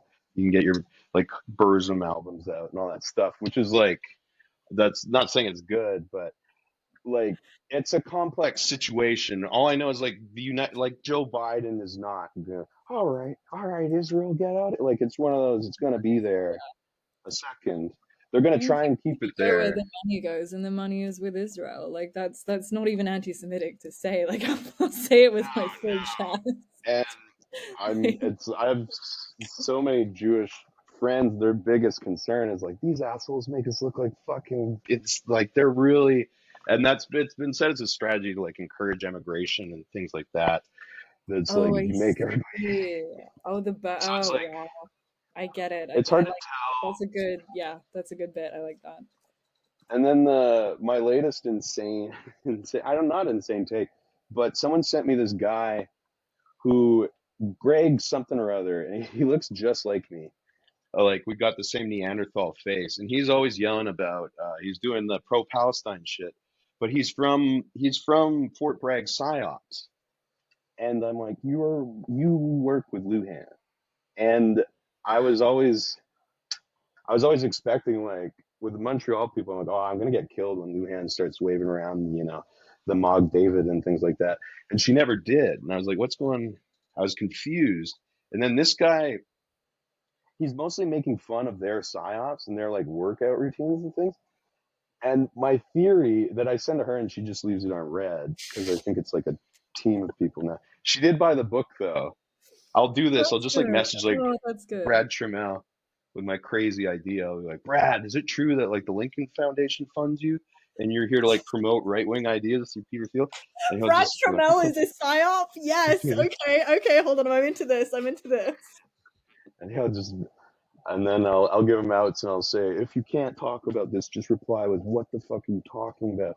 And so he'll reply that, and I'll just like edit out my part so it just looks like he's like, what's wrong with you?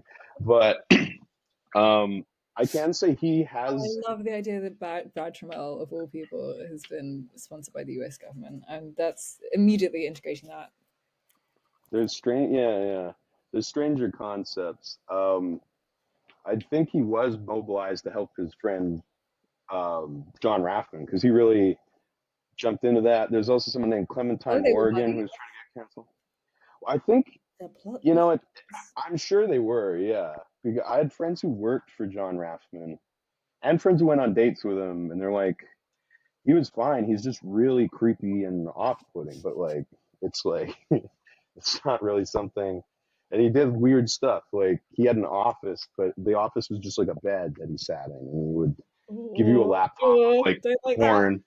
and be like merge it all together. So it's like you had and Ooh. the ones that worked for him, he didn't like he was above board. They explained to me, I'm not like it's one of those like I don't it's just that happens. It's like well the sky is blue. So yeah, you were being weird and you were ghosting people. So what did you think was going to happen? Or just it's but now he's back a little bit. So yeah, it's Yeah, back everybody. And as I continue my inflammatory state, oh yeah, what was I saying? So what I think it was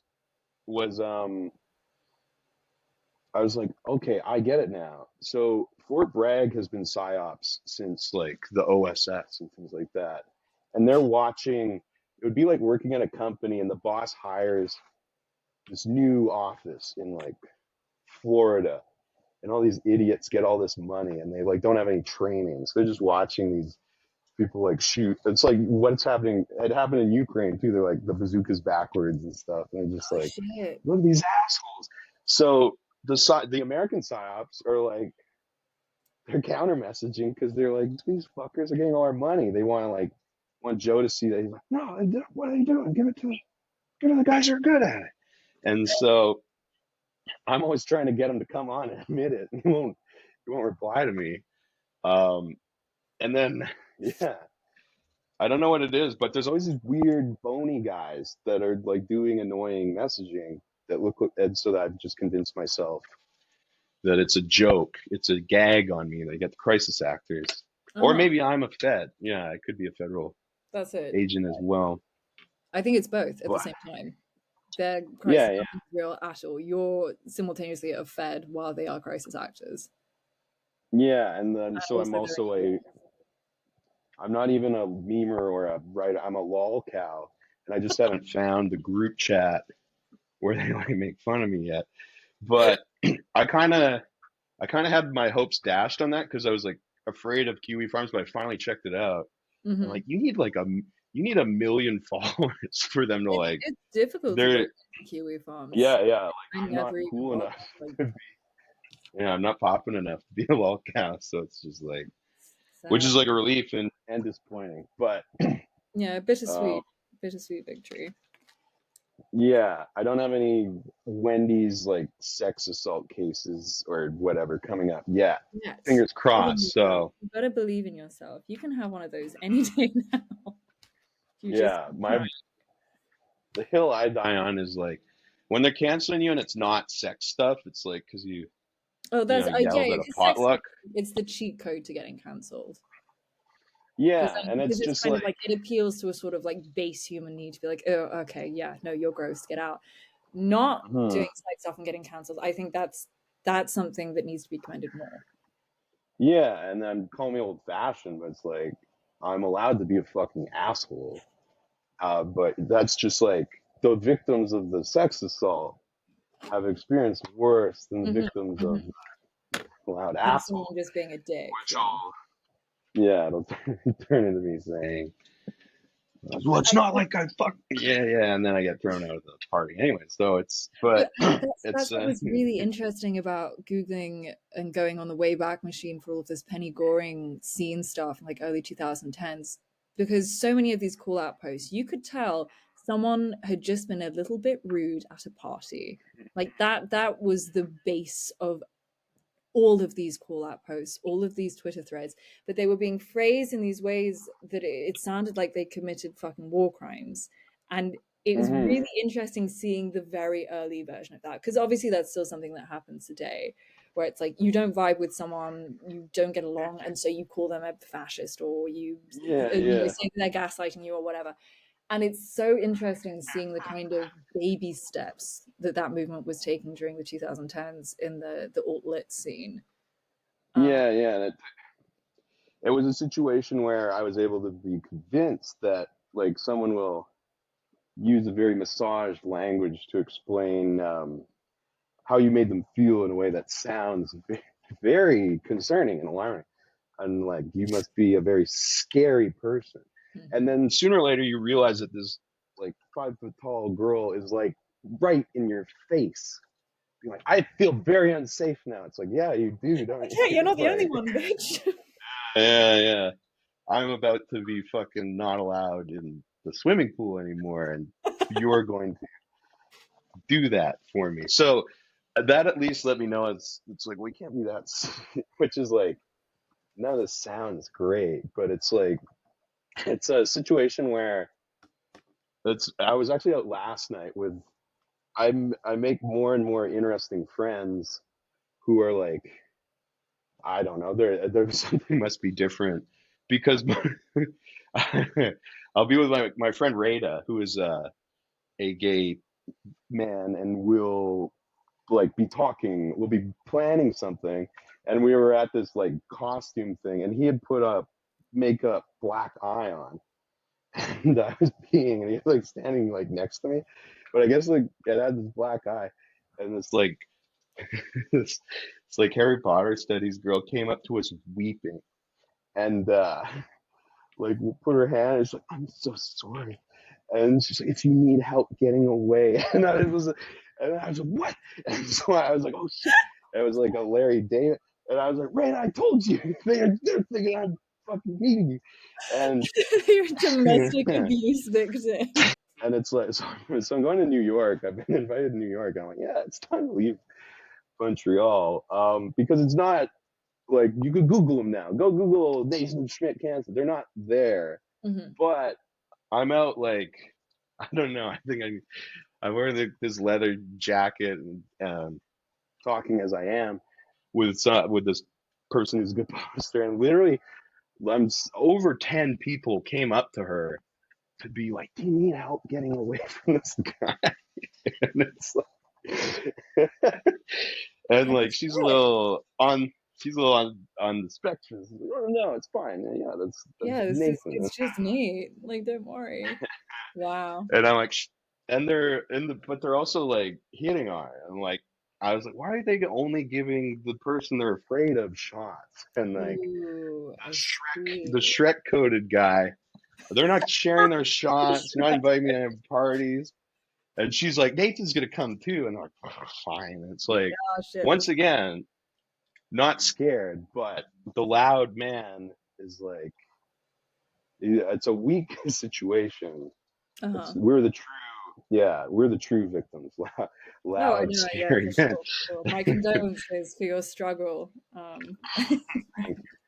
It's probably I think I need to clean my earwax or something because Canadians really don't like loud people. But Canadians thought of like what a good Canadian is, like what the world will like is like Justin Trudeau, like a weird little guy. Yeah, yeah, And yeah. like Americans don't like that. They like a loud, they don't know anything. They're like, whoa, look at that loud fat guy. That's cool. We know that. And I'd say that's the so, entirety of American media history in one sentence. It's, wow, look at yeah, that fat guy. He looks cool. and it's working for me. So that's like, I'm soon to flee. I'm a Dutch citizen as well. So I can see, and yeah, That's Rada, right. You told. How did that happen? What, your mother, your father?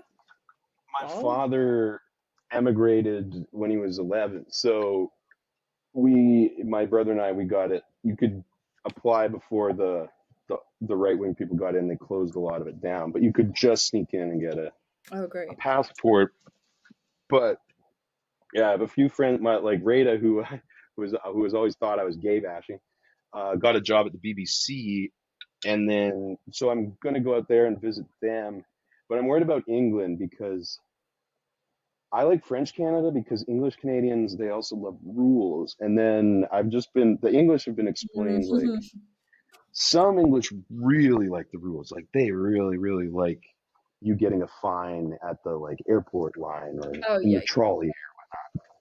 Like cup of tea, is that what $13 laptop license? And then it's just like and then there it's like muddy and dreary and there's old couches outside and you get stabbed.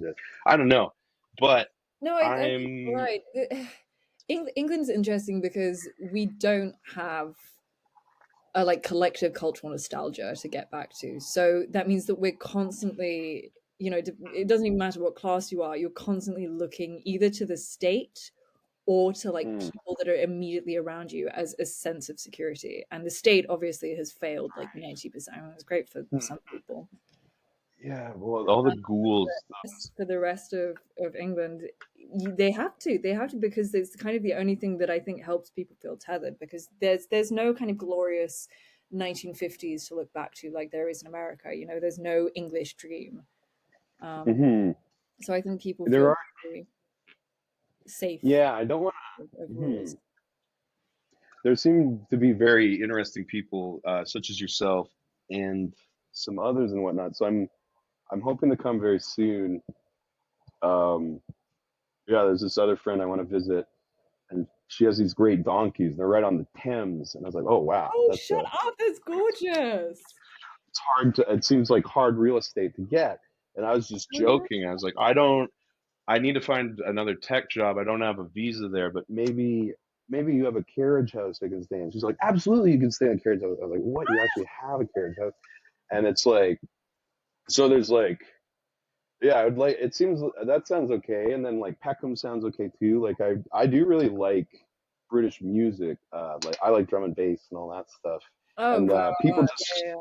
That's sick. People Just Do Nothing is a really funny show that takes a. It's sort of like Canada has Trailer Park Boys, which the world now enjoys, and I like that People Just Do Nothing is sort of that same element with like the tracksuits and Oh the yeah, for radio sure. and stuff. And there's But amazing comedy that's based around that as well. Like there's a lot of British comedy is just very kind of observational is the wrong word, but it's very much kind of based in everyday life. And there's this one I don't. yeah, Oh God, completely it's so based. niche. I can't remember what it's called. Is it? It's not This Is England. Oh yeah, This Is England is not great, like but I'm thinking of, oh God, it's like it's just two black. I think it's called Black Country actually. It's two black country okay. actors. Um, Oh sorry, Black yeah, Country in like England being an area, not a. So mhm. I'm not like denigrating a Yeah. I'm demographic. like I like yeah. I mean, there's a kind of North American, especially Canadian, that's like a real Brit TV nerd, and it's like an anime weeaboo or whatever. They're like, oh, you gotta watch Father Ted, and it's like I never quite Oh shit, did Father that. Ted is great. Oh wow, yeah, that's a classic. I like Downton Abbey. Downton Abbey's better than I was like, wow, I'm not gonna like this. And I was like, oh wow, it's really showing you the I classism. never watched it for that exact reason, so I knew it would sucker me in. Like I was like, I Mr. cannot Bean. watch this. I like the Mighty Boosh because it's the dumb one of the dumbest shows I've ever seen. I can't. Speaking of like the Mighty Like Boosh they is had a no male show. quality I've said control. this before. I'll say it again. It's a show for boys. I don't fucking understand it. I don't want to understand it. I hate watching it. All the There's men in the my no. life love it. It makes no. There's like everyone's New Zealand. Like the New Zealanders really fucking got the gravy train. There's like the Noel guys like, oh, I want to dress like I'm in a metal band. And it's just like they That's a fucking good own. impression. It's like it's them and like the Top Gear like right wing fat fucks that like just seem to own everything. Like the BBC is so strange. It's It's like, and then there's like it is. Jeremy. It's like just Jeremy Savile's friends, and like, and then these guys like guys working on cars. Like there's too many immigrants, and And that's then it. Those are the two British men. It's Jimmy Savile and Jeremy Clarkson. There's nothing in between. Either you're a red paedophile or face. you're like really into You're cars. yelling you're yelling at the Or you're punching fucking guy executive to go assistants or back. whatever. Yeah, or you're Adam Curtis hidden in the basement, and then someone clearly pissed in his face because he won't even narrate his little videos anymore. Oh He's just shit, like, here really? you go. Yeah, he put out I'm this Russian one. It's like, I want the voice at. He's like, everybody, this is a story about how everyone goes outside. And yeah, like I love hypernormalization and all those, and, and he's just great. He's exactly what I want. This is sorry, Anyways, this is kind of a jump, but like talking about like formats and like hyperrealization and stuff like that. Like you you kind of I mean, okay, this is such an annoying thing for an interviewer to say, but the first time I saw the title God's Leopard, I thought, oh, like Book of Daniel, leopard from the Book of Daniel, and then I read it, I was like, oh, it's not, okay. But then I was like, actually, I was kind of almost right in that you use a lot of like your format sometimes is not biblical, but it's kind of like folkloric, like Aesop's Yes. fable style. Where does that come from? Because I love that. I think those are your strongest works, are the bits where you kind of adopt this like very well trodden, conventional, beautiful, poetic like cadence, and then at the end you have like, oh, he was talking about having a fat ass. Like I think those are your like those are the ones that make me laugh the most. Those ones that make me think the most. Where does that come from? Thank you. Yeah, thank you for noticing. And great seg. I've been reminded to expound on this. So leopard, the actual reason I use the word leopard is an English reference, and a huge influence on me. Once again, yeah, my dad read a lot to my twin brother and I. I continue to think that's like, I'm just like the fucking dream cat. Like, yeah, breast milk, that kills autism. Like, I really think like you can make your kids smart reading it books at night, yourself, and that's about the. It's one of it's my strongest suit for sure. But he read us Hitchhiker's Guide to the Galaxy, Oh, and amazing. was like, and I was like 6, so it was very great And time actually, Douglas to get Adams, he does. I can see that now because he does a lot of the like long, absurd. like Yeah, absurdist, but then with a sudden twist at the end. Okay, wow, wow, wow! I should have seen that. and what he really reminded me to do. He's a master of you pick the funniest possible word, and certain people. Patrice O'Neill was very good at this. That douchebag with the mullet. He does it a little bit. What's his name? He was on The Fighter and the Kid. But there's this one scene. Like a lot of it went over my head. Like the guy who has flashbacks to the Mongol Wars because he's Yeah, 10% yeah, yeah, people. yeah. But it's something about there's like there's something that will make it so this guy's house is not knocked over, hidden in the back of a UK government thing, and then filing cabinet. On top of the filing cabinet has a sign that says "Beware of the leopard." And I just remember thinking that was so funny, and that leopard is the funniest cat name for sure. Uh-huh. And um, the poem was about, well, it was, I did love, like, it's probably the same in public school and everything, but like we had English 101. It was all the Keats and Wordsworth and John Donne and like all the dusty Oh yeah, English classics. guys who everybody hated, and we wanted Audre Lorde and all that. Oh, And fucking Wilfred Owen. We had to do Wilfred Owen. That was a bad one. I like I like that stuff too. And like I read Bell. That was the annoying thing. I'd read Bell Hooks and like Judith Butler and all this shit. And then they put out That's out. mansplaining, and I couldn't even talk about it. So then that's when I became the Joker. But I always liked. They made me read women, and then I couldn't talk about the women. They didn't make me. I went and found it, and I was like, "Hey guys, look at it." Oh, even worse. I'll talk to the women's studies girl, and like, you read like genders and spectrum. So, oh sure, mansplain it to me, and I was like, "Oh no." Yeah, explain Judith Butler to me, bitch. Yeah, yeah. And people would make. I loved her sentences. Her sentences were crazy because she didn't want to be quoted. And Bell Hooks was far more dangerous because she would just say she invented, like, that's what I loved about Bell Hooks. I was like, you could say anything the way she does. She's like, it's a fucking bomb. And that's exactly what happened. That's like Bronze Age pervert is like right wing Bell Hooks. It's just like, here's the statement. Is it right? I don't know, That's but another good it quote. sounds I good. like that. Hold on. So wait. I need to write these down. We've Yeah, got yeah. Ruthie Power as the Bronze Donald Age Trump. pervert. Yeah, yeah. Yeah, yeah, yeah. One's I'll pervert send you is the right the wing. recording. Is Bell Yeah. Hooks the right Let's make wing? it like, yeah. Oh, oh, I never finished my, yeah, let's get that. So I'm not allowed in England. So I'd be at these parties. Everybody would agree to the Palestine stuff. And I would see if I could word it. This is a segue.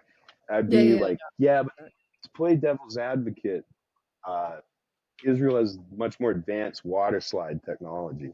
And so I would just try and spread this racist stereotype that the Israel had the Jews. most advanced water I love slides in the world. And it sounds right no one ever called me with one time, and then that was There are some really good water parks outside of Haifa. I mean, you're not wrong. Hmm. There's some really good water parks in Israel. Yeah, when things were different when I was younger, I would have gone on. Birthright It's sounded fun. It sounded like there was some problems, some issues maybe. But Goa, I wanted to go to Goa. Like, oh shit, I yeah, know I don't know. nothing about Goa. Why Hmm. Goa? There was a documentary about the people. They do the mandatory training and then they go insane. They go to Goa, and there was like this seven That's foot your goal. tall, That's what like you want to do. 7 foot tall, like IDF guy who would go and talk them down from like torching an Indian village or something. There was like really intense, and he would do it. He was just like this. He was like this Goliath, as kind of like the Fetterman guy. He's like Israeli Goliath, and they just he's like he's like Thor, and he just this guy is like I'm gonna kill everything. Or he's like they're yelling in Hebrew, and he just like puts his arm on them, and they just like get quiet. They go to a psytrance rave. This is this is crazy. And then it's world peace. It's beautiful. Yeah, and there was so I met this guy. I'd never watched what do you call it, Euphoria, but I know people really like the show, and so that I know that I know there's the main charactress or like a key character, what's Sydney Sweeney, but there's they cast a girl that was from I guess a porn recreation, Chloe Cherry, but I thought there was only one girl, and it was Chloe. Oh. It was the one with the fake lips and stuff, and people I knew really liked the show. And I was like, oh, that's the star. And then this guy who wanted to do stuff with me, he was friends with a guy named, well, it was a guy, I won't like blow it up. It was a guy from Curb Your Enthusiasm. He would always play like a Oh shit. young Larry David, Eli, something, and he was really funny. And I was like, oh, wow. Because they had done a video together. And I was like, oh man, I'd like to work with that guy. And I looked at his thing, and he had a skit with Chloe. I was like, that's the Euphoria girl. And it had like 250 likes, and I was like, I could write a skit with Euphoria girl. And so I was like, oh man, I want to get in. And then I go to the next picture, and they're all wearing shirts, including Chloe. And it says, "Never again, Zionist sketch comedy troupe." And some of my friends, yeah, are Oh, on the Mama other side. Moore. And I was like, I'm I was like, what I would don't you want to, yeah. think if I joined the? And this was before October and all. I was like, what do you think if I, Oh shit. just joined it? And they're like, I would never talk to you again. I was like, ah, damn it. And so I put it on the back. It's like, yeah, I don't know these things. I don't. I'm like, we all get along.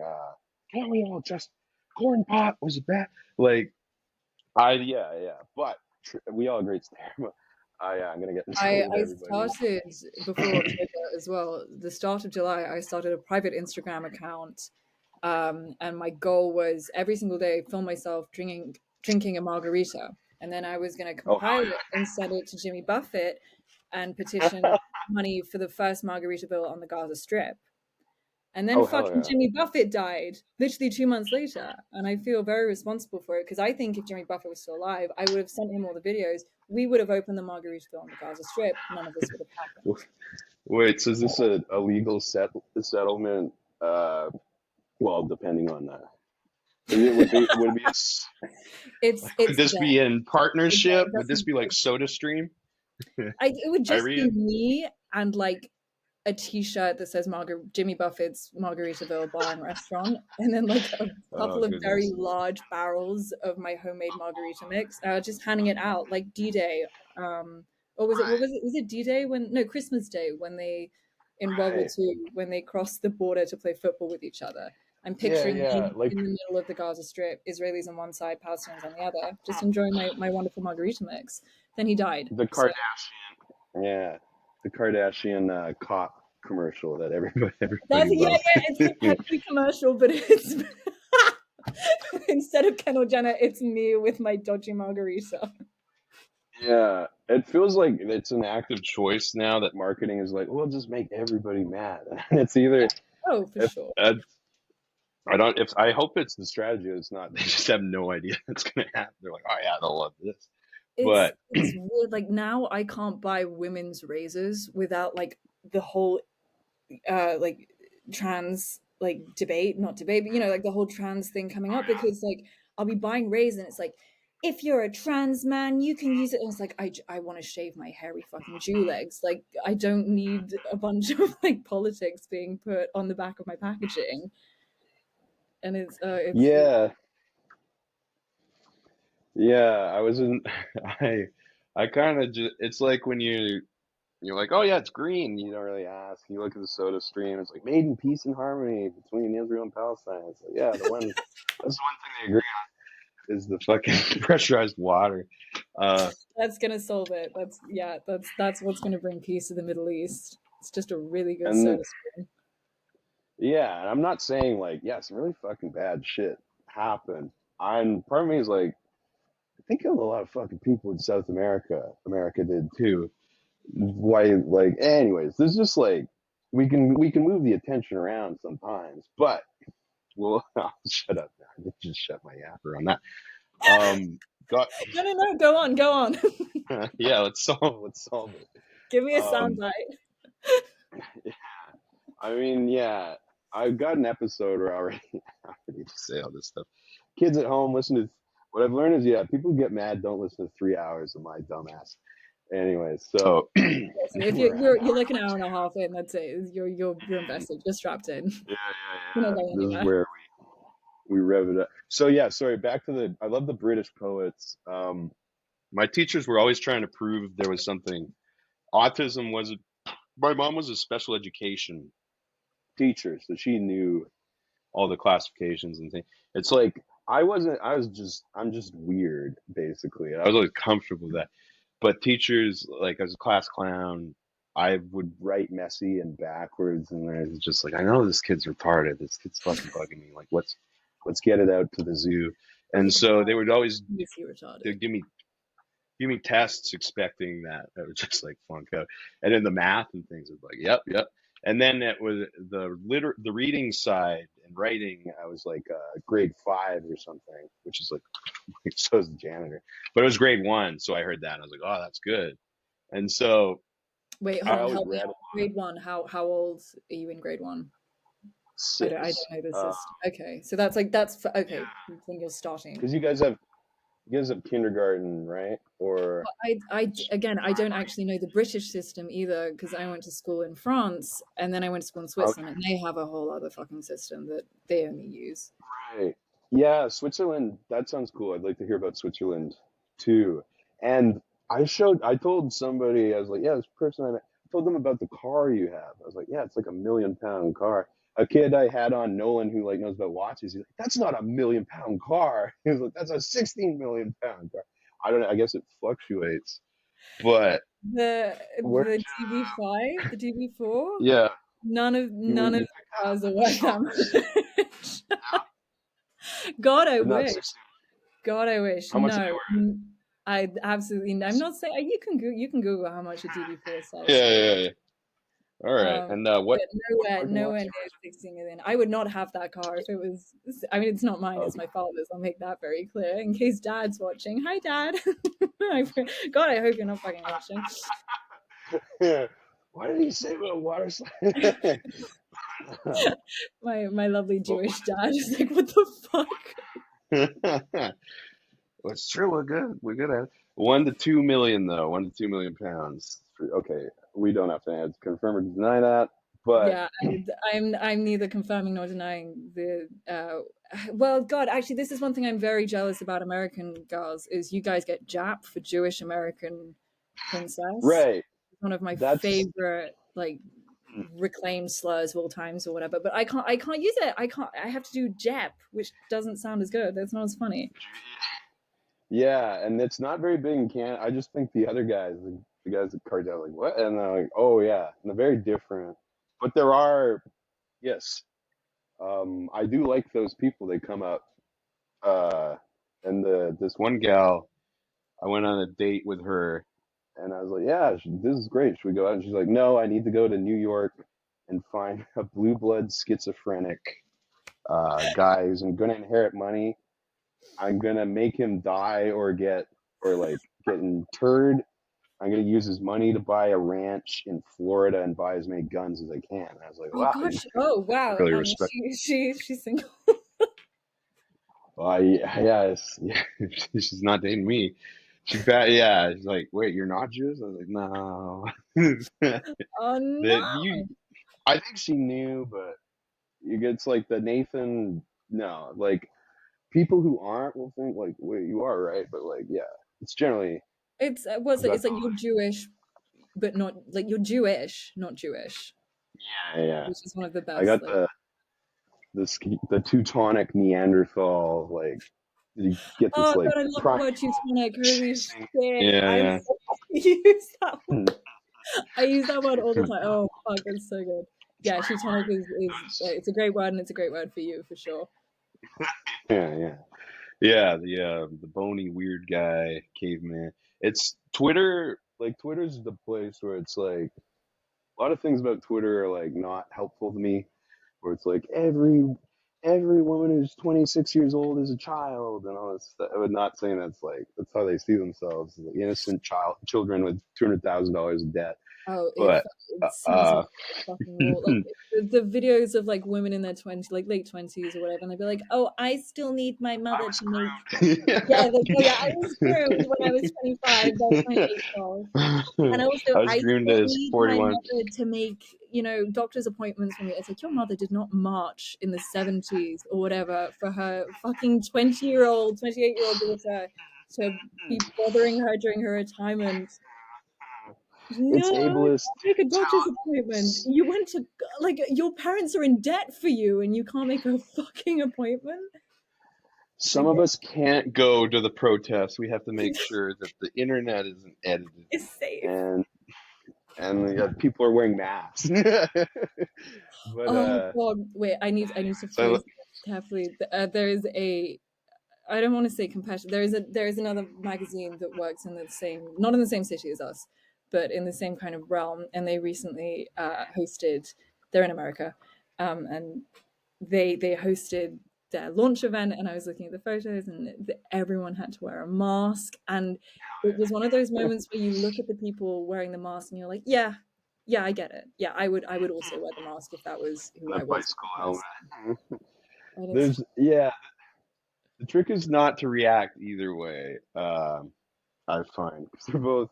You go too far either way, and it's like the robot RNA from the injections fucking made me sterile and retarded, and it's either the virus isn't real, but the shot is what. Now I have brain fog, and you're honking your truck horn in Canada, oh yeah. but or the in Oh, Europe, I totally forgot Europe, about that. Holy shit, that was huge. yeah, and you guys What had was the that like? yellow vests. Yeah. Oh yeah, we had those in France, les gilets jaunes.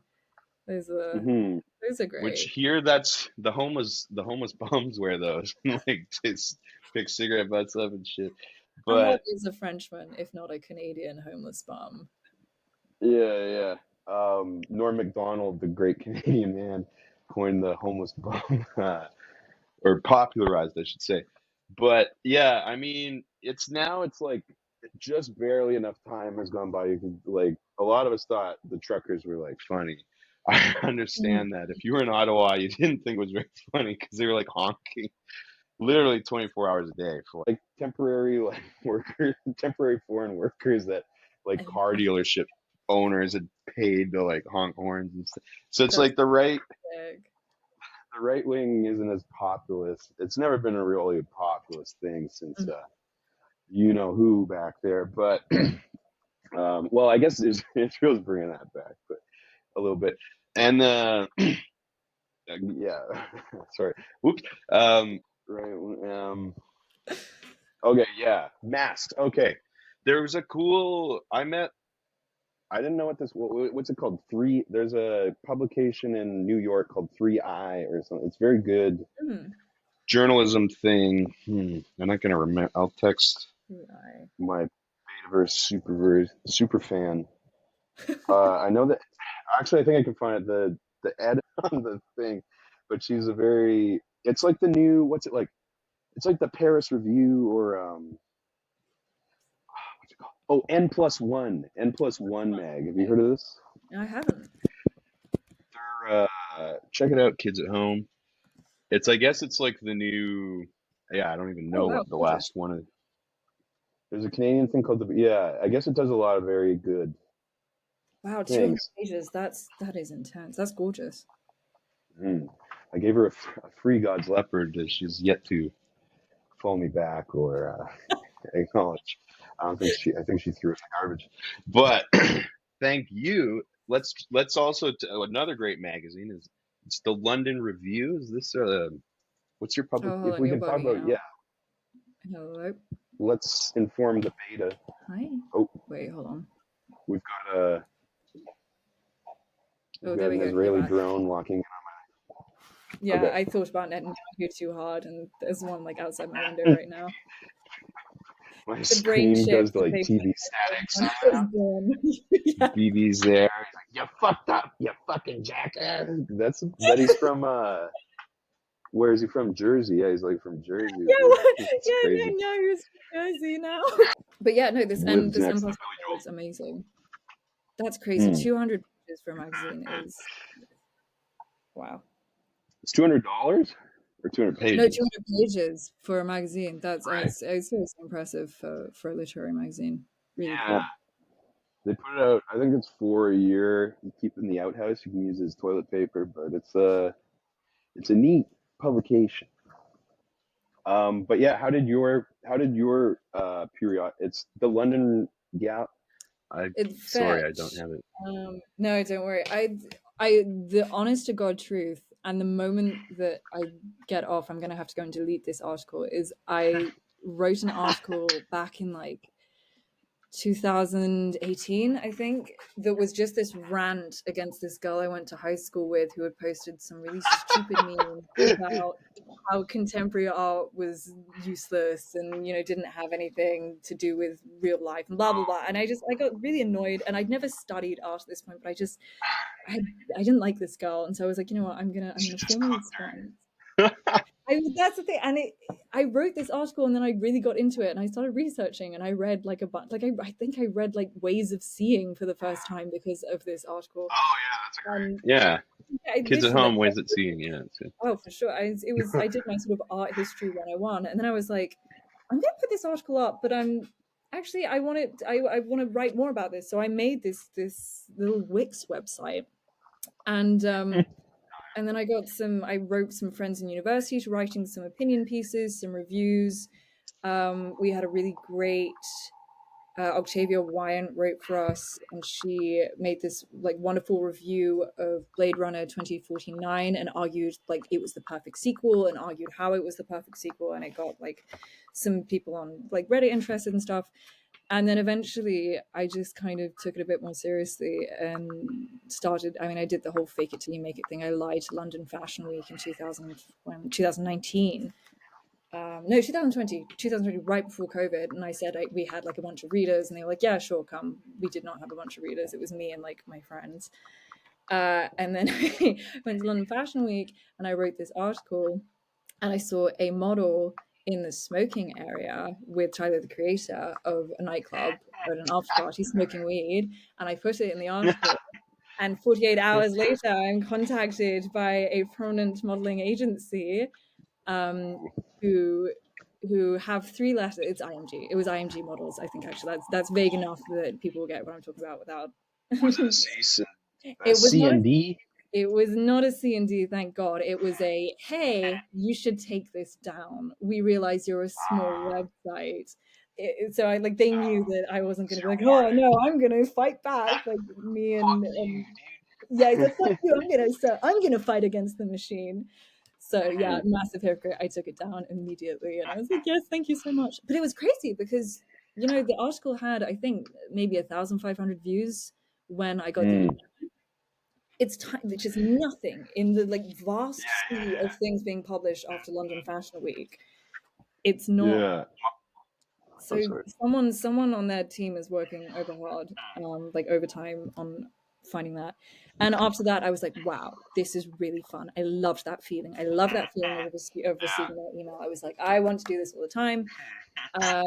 So I realized it would be a bit of a hack for me to write about contemporary art if I didn't know anything about art. So I was at Oxford I was in Oxford. I was at Oxford Brookes doing a graduate diploma in law. I got that and I was like, I could become a lawyer or I could be bitchy about artists for a living. So I then got a master's in art history and I finished that in September. And since then, yeah, I've just been focusing on it's just so much fun. It's so much fun.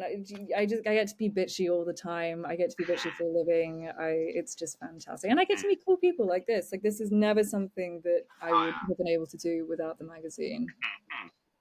Yeah. I thought it was I like the yellow touch. It's a digital print, or do you publish as well? And you It's purely digital articles online. We don't even have like a digital magazine, but we're looking to go to print by the end of middle of this year. Touch wood, but amazing. it's fucking complicated and it's expensive, and you've got to get people to sign things, and these are people that have other things going on in their lives, so it takes a long time, and it's just it's exciting, but it's long. Yeah, I'll make sure I'm in England for that if Waterslide Gate has calmed down by then.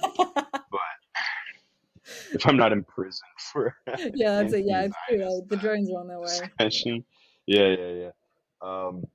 That's cool though. That's very cool. And so that's and so you guys host events as well, or it's mostly the I remember. Sorry, I was like glanced at it and then got distracted again. But I think you were having a soiree one of the first few times we talked. Has it been a busy year?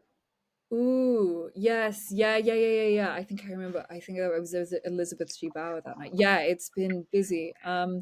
It's funny because the like contemporary art journalism, especially in London, is it's different from like traditional journalism because your main audience is not people that are deciding whether they want to go and see a show. It's people that are deciding if they want to buy the artwork. Like, is this artist spoken enough about in the press? Like, with the press is usually like the first port of call for any kind of collector that's serious and isn't doing it for clout. Like, they're looking into how has the media spoken about this artist. They're looking into how the galleries been reported on, blah blah blah. So that's where we play a part. And the whole point of contemporary art, right, is that you can't actually say if it's good or bad because there's no criteria for good contemporary art. That it doesn't. That's the whole point. Like, there hasn't been a criteria for what art is good or isn't good since like I don't know, I want to say like almost the 18th century. Like, it's kind of a bit mean, but suddenly like after the war, I would say like that's definitely to be generous. The criteria for what isn't good art like doesn't exist. You can't do that anymore. So one of the ways that you can evaluate a piece of art now is looking at the media attention it gets, and so that's what we're doing. And it's weird writing reviews for things where you can't actually say if it's good or bad. You can just kind of describe it and then go on these long metaphysical rants about how it's like These are the charts. it's challenging the notions of practical rhetoric and blah blah blah blah blah. Like, it's art speak. Brad again has a really good essay on like how that all stemmed from. That was a psyop. Art speak was a psyop. Um, Yeah. and that's been the most interesting thing is you're talking to people that are all kind of functioning on the same assumption that nothing we say actually means anything. Right. And the medium is message. Now it's post. Yeah.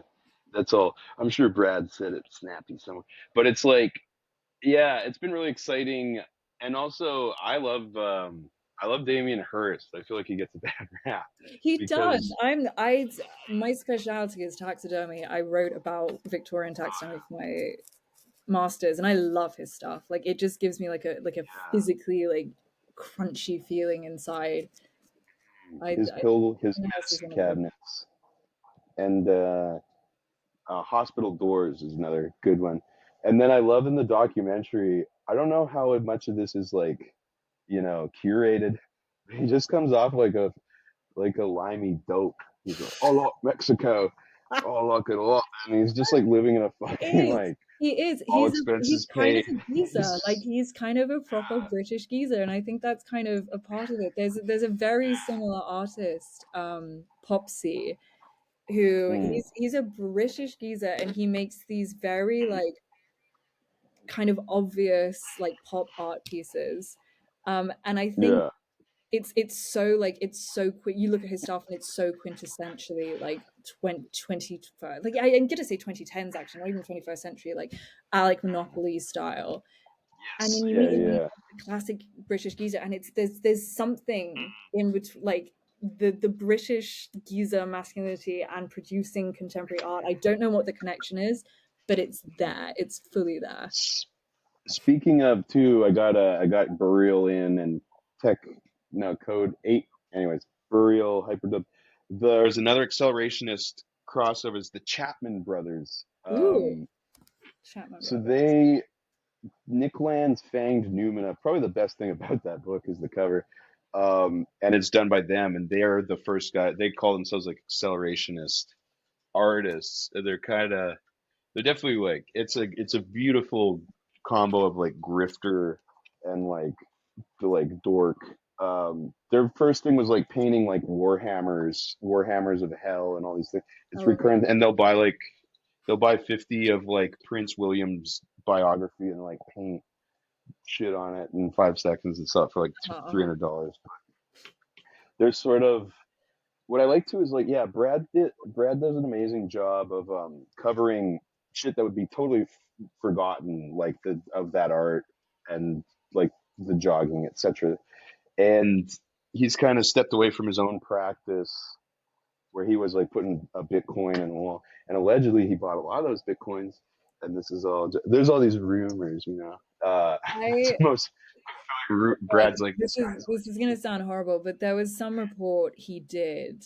I can't remember what it like, was about, and well, that I doesn't just I was actually a subscriber to the Patreon at the time, and I was like, geez, I just spent $5 a month for this. I don't understand this. And it was about what sounded to me like an incredibly niche New York scene of artists. It might have been the Clout Square would Bulletin Board. I can't remember, but do to not me, research. nothing. And I think probably to 99.999% of the population, it meant nothing. And my first thought, and this is horrible, was that it sounded like he'd been jilted by a girl that was prominent in this scene. Like, I have no idea what's happened. It might genuinely be like a cultural moment that he's just documenting, but it sounded so incredibly bitter the way he was like really digging into this very niche, obscure. I um mean, yeah, well, it was like, yeah, as I said, he was one of the first people who like would follow me and then like get a repost me or something. I had just refound him. I was like, oh yeah, this is the OxyContin girl, like this guy. And he was like doing some like peppies and I was like, oh, I can make fun of him. And then he immediately, I think he was like, oh, this guy's gonna make fun of me if I don't follow him soon. And or I don't know, or he was just like, yeah, maybe he never thought I was gonna make it. So long story short, I didn't. I started making fun of Ben Ditto instead because Ben Ditto thought it was funny. Because Ben Ditto would just be like gore, the whatever, guns, naked chick. And so I posted like I was like typical Ben Ditto post. It was like the dog with ham on his face. It's like this dog has terrible disease. It's like oh that's like yeah. naked chick, and then it's like picture of him when he's 9 years old. And Ben Ditto was like liked it and reshared. But yeah, there's all those like guys, and I mean I can't rip on Brad because he poops his pants on there way less than I do. I'll be like way more embarrassing. But he has this. I won't like give away his story, but if you read in between the lines, um, I can't confirm or deny, but there are anonymous communities on Twitter, Instagram, all over that he like started all these like very stupid but funny and consistent things, or has relations to, and it's part of the fun, and you just doesn't happen as much anymore, but you just get weird people replying to you all day and like, I was in a group chat with them, and then some of it's not true and some of it is like, hey Drew, you take a bottle of Vyvanse every day, and like, So and they're just like, it's crazy that that is exactly the kind of stuff I was seeing on the like Penny Goring, like the alt lit stuff from the 2000s. Like it just doesn't change. That online community is so weird. mm-hmm. One, yeah, and then like from Kerouac, he was taking bennies. The Nazis all were. They fried their brain. Like Hermann Goering was painting his nails and had fur jack. Like I'm not even like you. It's in the footage. They just like fried their brains, and and all the right like Deleuze and Guattari, who I really liked, but it's like you want to put the biography down because like by 60 they've just fried their synapses on meth, and they're like living with their 24-year-old fucking pale models. They just watch TV all day, and then like they're like have no serotonin, just kills. Like Deleuze like can't breathe, he like jumps out his window, and like it's just this constant like like you just like it's like what do you call it? Diminishing returns of like study drugs. Like they don't make you very smart. They make you repeat patterns. But the human brain's fantastic. It can really bounce back. It's just those like you have those 2 weeks of feeling like just sort of Like, lay oh there. wow, this is the But life. and I'm not going to speculate that on anyone else. That happens to me now and then. But yeah, you got to you got to shave down the pointy parts sometimes to make everything make sense. I No, find I agree. I agree. You've got to like, yeah, temper it. yeah, then you move to Shanghai. What isn't, it's like it's not me trying to like disagree with him, because I remember NFTs came out, and I'm a programmer. I was like, crypto, I'm not gonna. I knew people who bought it at the right time. I knew people who. I worked at a company that was like, I'm like, it's not going anywhere. The people who really know is like that Bitcoin's gonna be worth $1 million. We do that to make like rubes play it like the lottery. So everyone's like, we like this, and they're like, that's the marketing. But there are people that are making all this money off it, and like when they announced the NFTs, that was like I knew people who had just sold, like were good at Twitter and sold traditional paintings for like 10 grand, often to nerds. And then the NFTs came out, and that really, so it could be like you could be really viral and then sell your shit for big money. Mostly to porn stars and yeah, people who invented Linux, which is like no shaking that. Like not a bad market selling at all. Are you a kidding? 10 grand painting is a 10 grand painting, and that takes cojones that someone would have to have. But then NFTs came out, and it was funny to watch. I don't have patience for like the people that really put like I'm sorry to like pick her out, but Holly Herndon, I'm just like, come on, dude, don't be so fucking What like was she put out. what was the Now I'm gonna sound like Brad because it's like I'm not like hate. So if you Google Holly Herndon, she just makes like AI music, and it's exactly what you think. It's like electroacoustic, like pleasant, like poems about frogs and water, and it's like so she puts out these AIs that are like pretty interesting? and like look. Wow. Okay. And then so none of the crypto people bite on them. And then a day later, the stupid cartoon monkeys come, and they're $1 million, and LeBron James. I was like, oh okay, yeah, this is fucking garbage. And then I just put a tweet, or like I put a bad meme and says this fucking sucks. And then like everybody, Brad puts out a thing, NFTs are gay, etc. And they just the rest of the year is trouncing on them, and then they collapse. And it's like, good, go to hell. And then my friend, I knew this guy from the real world, and he made music like The SoundCloud real world. rap. The real world. The one outside my computer. From a desolate place known as Windsor. And I was like, he's really tall and interesting. Like he looked like he was like Hungarian Blady, basically. Oh, we love to see it. And he was fucking always grumpy.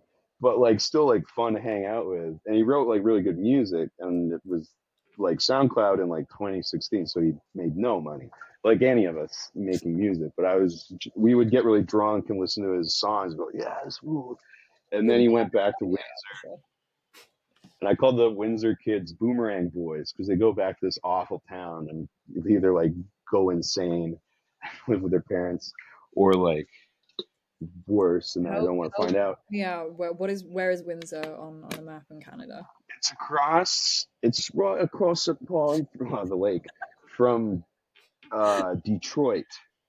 It's across from Detroit, so it's like it's a cool ecosystem because it's like a cool hellish Midwest ecosystem.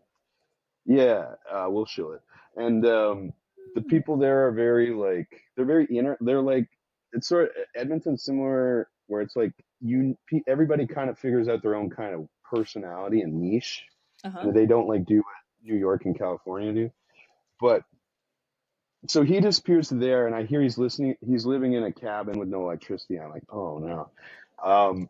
And then one day, in a cabin with no electricity. Or think of all the problems in your life that would be solved if you had to live just in a cabin with no electricity. Yeah, no, it turned out to be like a biblical, like a New Testament or Dune origin story. Because he goes there, he meets all these NFT people, and creates a thing called Based Retard Gang. And I was like, oh, this is the first aesthetically good NFT I've seen. And they went, you've seen these videos, so they made everybody. They made Brad's friend Josh Ciarella does this thing, Do Not Research. It made them very mad because they go on Chinese social media and there's these like the Chinese influencers get like so much plastic surgery. They look like, it's plastic surgeries and filters are just like these people. So the Based Retard people, all their AIs are those. They just post these Chinese social media videos all day with like the TikTok voice. They are Chinese. People think they are like Chinese propaganda. They think they're Hong Kong propaganda. Oh, it's so good. There's one you've definitely seen them. It's like there is no genocide, only love, and it's oh, I missed that one. Wow, that's so funny. There's one that says the Chinese invented Judaism, and it gets like, wow, shit, they worked that one out. Fuck. No one was meant to know that. Shit. Yeah. And it was sort of like when we put out the Luhan, like everybody was mad at, like everybody thinks it's the other because it's just so stupid. And then he made like, I won't go into details, but like more like buying big houses level of big houses in a bad city, kind of like, wow, it's like holy shit. And that's like Patreon's dead. But like NFTs are not back, but these new weird ones are, and it's still like it's like I'm pretty close to the like I can see the people, and everyone else is like, what? It's like these freaks are like pretending to be Chinese or like, and there's all the NFT people fight each other by like alleging each other like pedophiles and Nazis, and they're all just like throwing so much it's not just the alt-lit scene, it's also the NFT. It's just a thing that people do. I love that. Yeah, and it's just becoming there's like miladies and all these things, and it's all like it's so like shady and like fucking corrupt. Like it's just like being in like the Dutch Merchant Society. It's like you're in a room and you're like, this is what we're doing. So it's just, and now I'm in the room, so I'm like, okay, I like these. These are fun. I mean, I may be in the room. I have the opportunity, but it's still like a pyramid. You're like, well, I won't be the last one out. And then it's like, well, I can see the pyramid scheme, so it's fine. Like the pharaohs were looking down from the top of the pyramid. I'm like midway up. So yeah, I'm generally pessimistic with like get rich easy scams. It's like, oh, I'll go to the casino and win. But it's like I am watching, at least temporarily, people do well. But there's like, so they did it, and yeah, they'll do like, I don't want to give.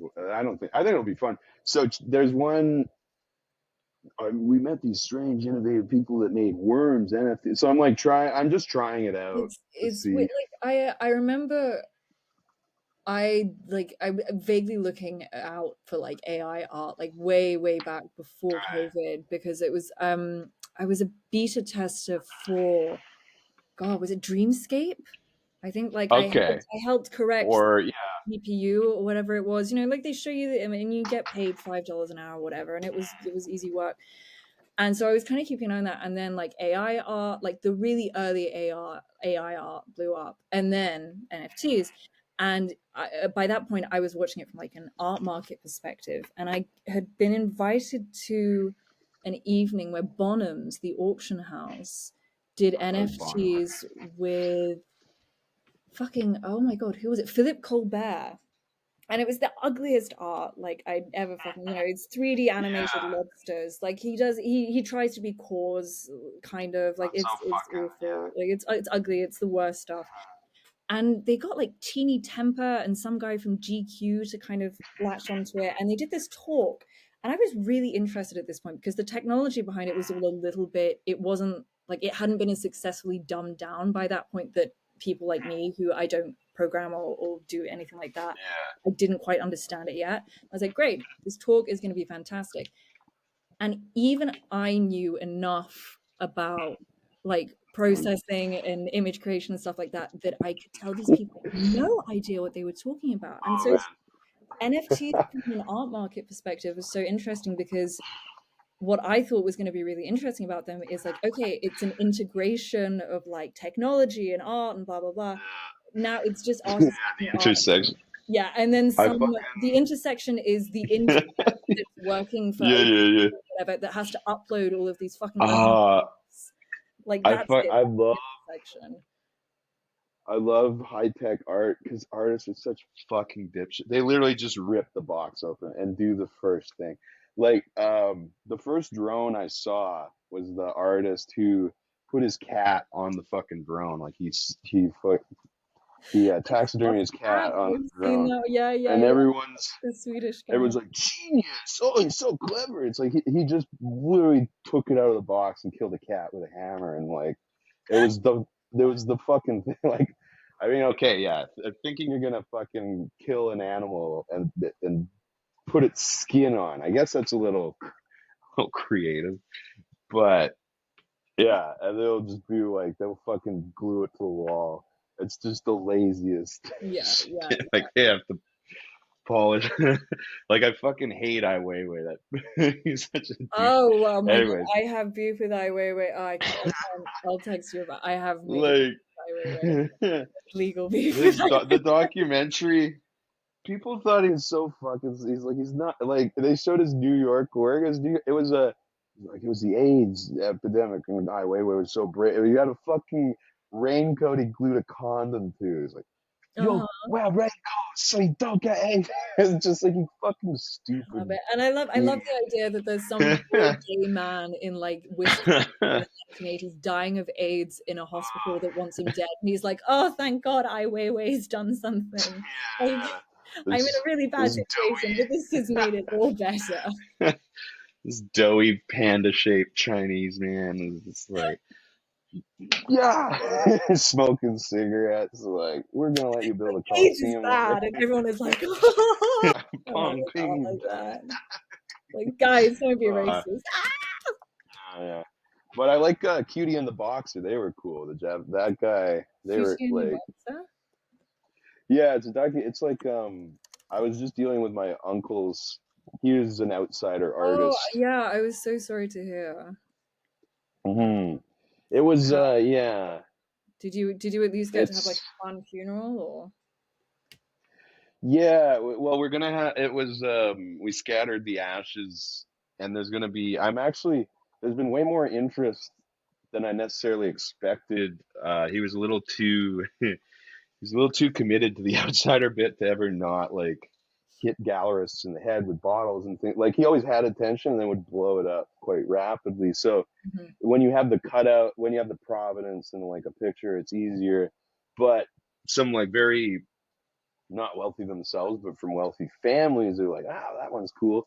So it's probably like I could get like not like it's like let's chill him. It was his wish to be like get as good as we can to immortality. And Mhm. I thought originally I was like, well, like a flea market they'd sell like $400 or $600. But I think he has some good writing and photos. If we're gonna try and do a thing that's just gonna be the memorial, and then it might maybe 1600 to 13. It's still like 300, like the kind of shit that like still you bought someone buys it and like yeah ship it to London, and then an art handler is going to charge you like $5,000 to like Uh-huh. crate it. So Sure. it's definitely, but it'll be like yeah, I've never really done an art gallery. I haven't been a promoter for anybody in that way, so it'll be fun. And Yeah, no, that's if we exciting. have some yellow ones, I'll send them Fence's Please, way. yeah, absolutely. We'll put it on the feed.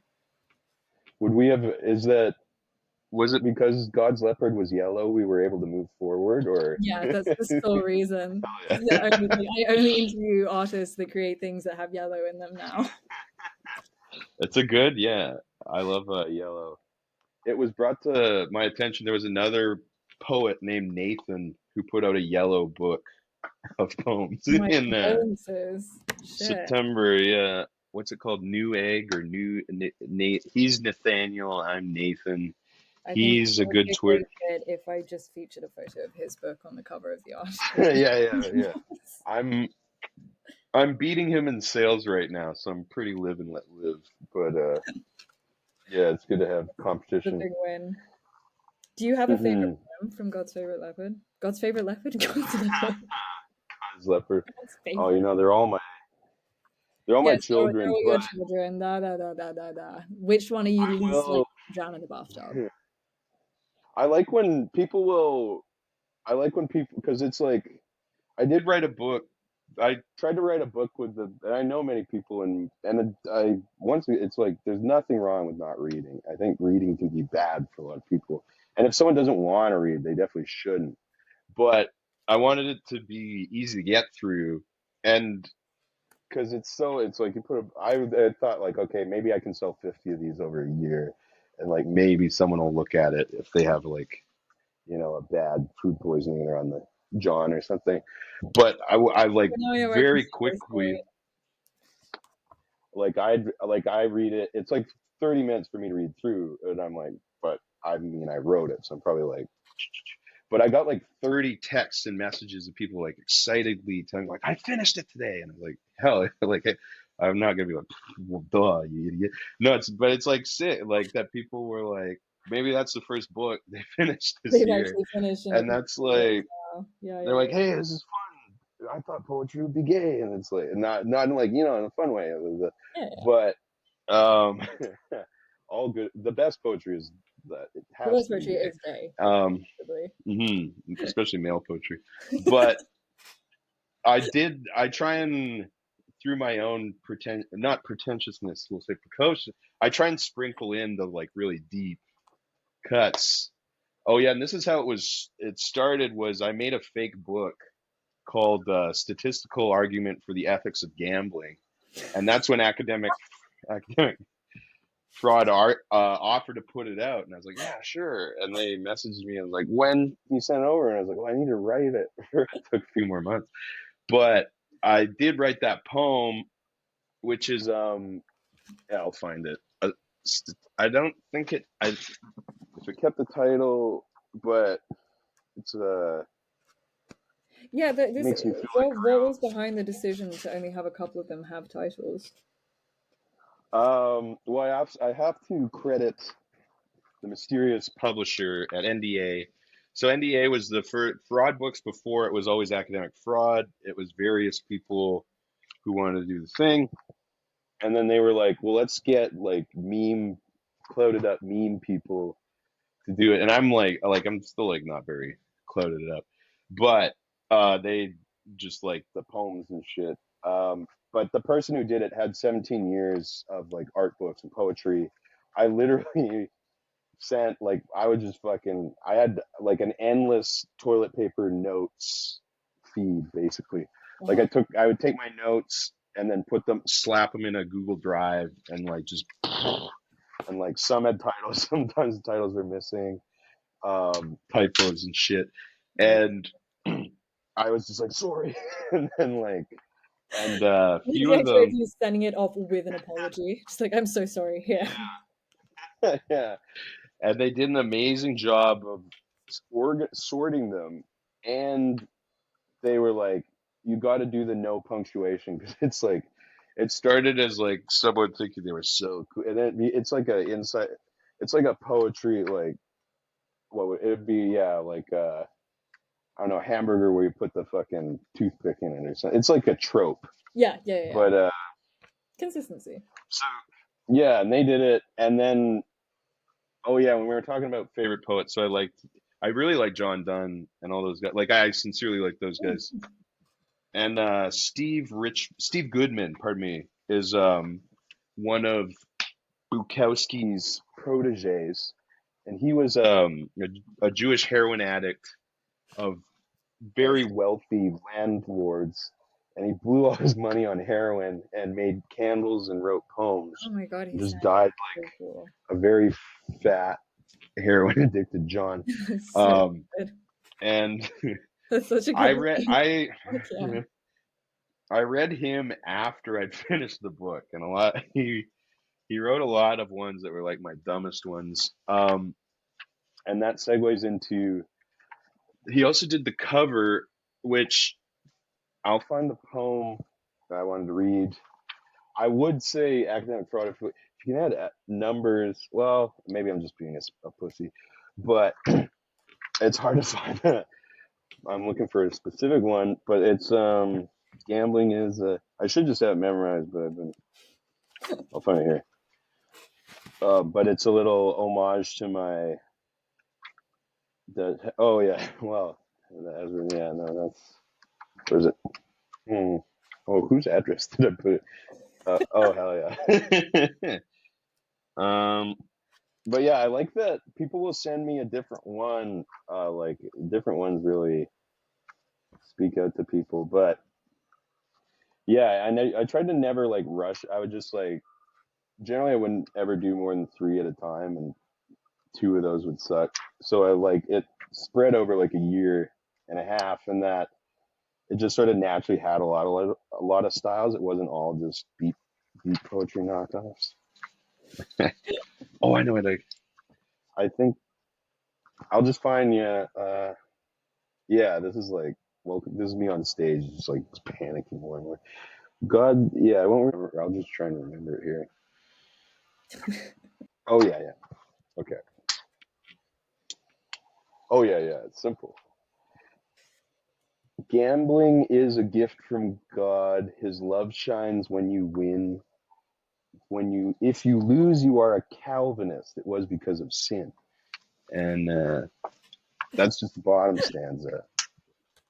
It's so you like you My do a friend, lot of like references to God and like sort of religious structures. Is that on purpose or does that just kind of come naturally from being whatever you are? yeah, I'm trying really hard. I've always been agnostic, which isn't very brave. I tried to convert to Judaism because of Lamb Chop's play along when I was 6. Um, and the rabbi explained it in a way that I talked out of it. He was cool. It was one of those. You ever go to the synagogues where it's like there's a rabbi, a Muhammad guy, what do you call him, a Muslim and a Christian guy? And An imam? there's yeah, that guy.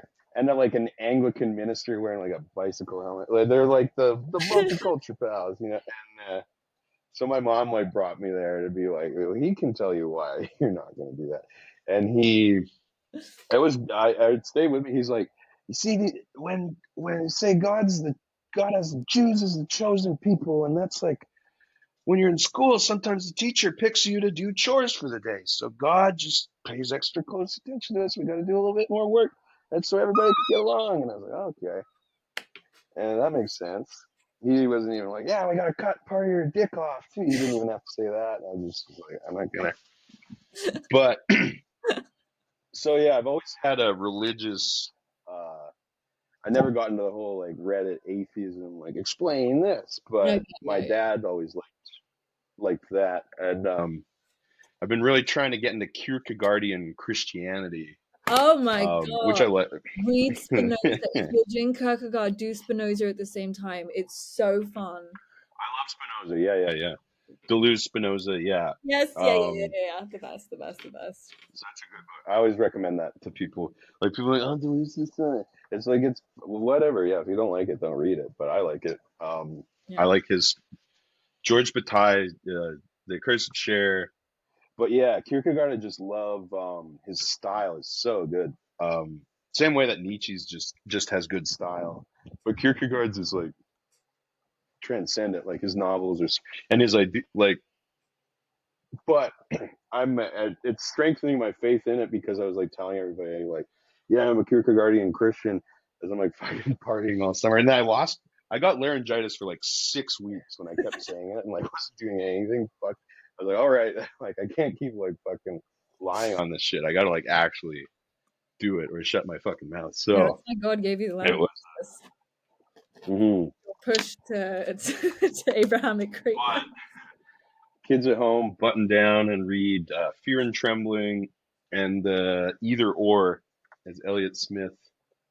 Don't listen too much Elliott Smith, kids. Don't let them get you too. Yeah, that's You'll be bad. screaming at your girlfriend, your mom calling them bitches. Don't do that. Yeah. But read Kierkegaard.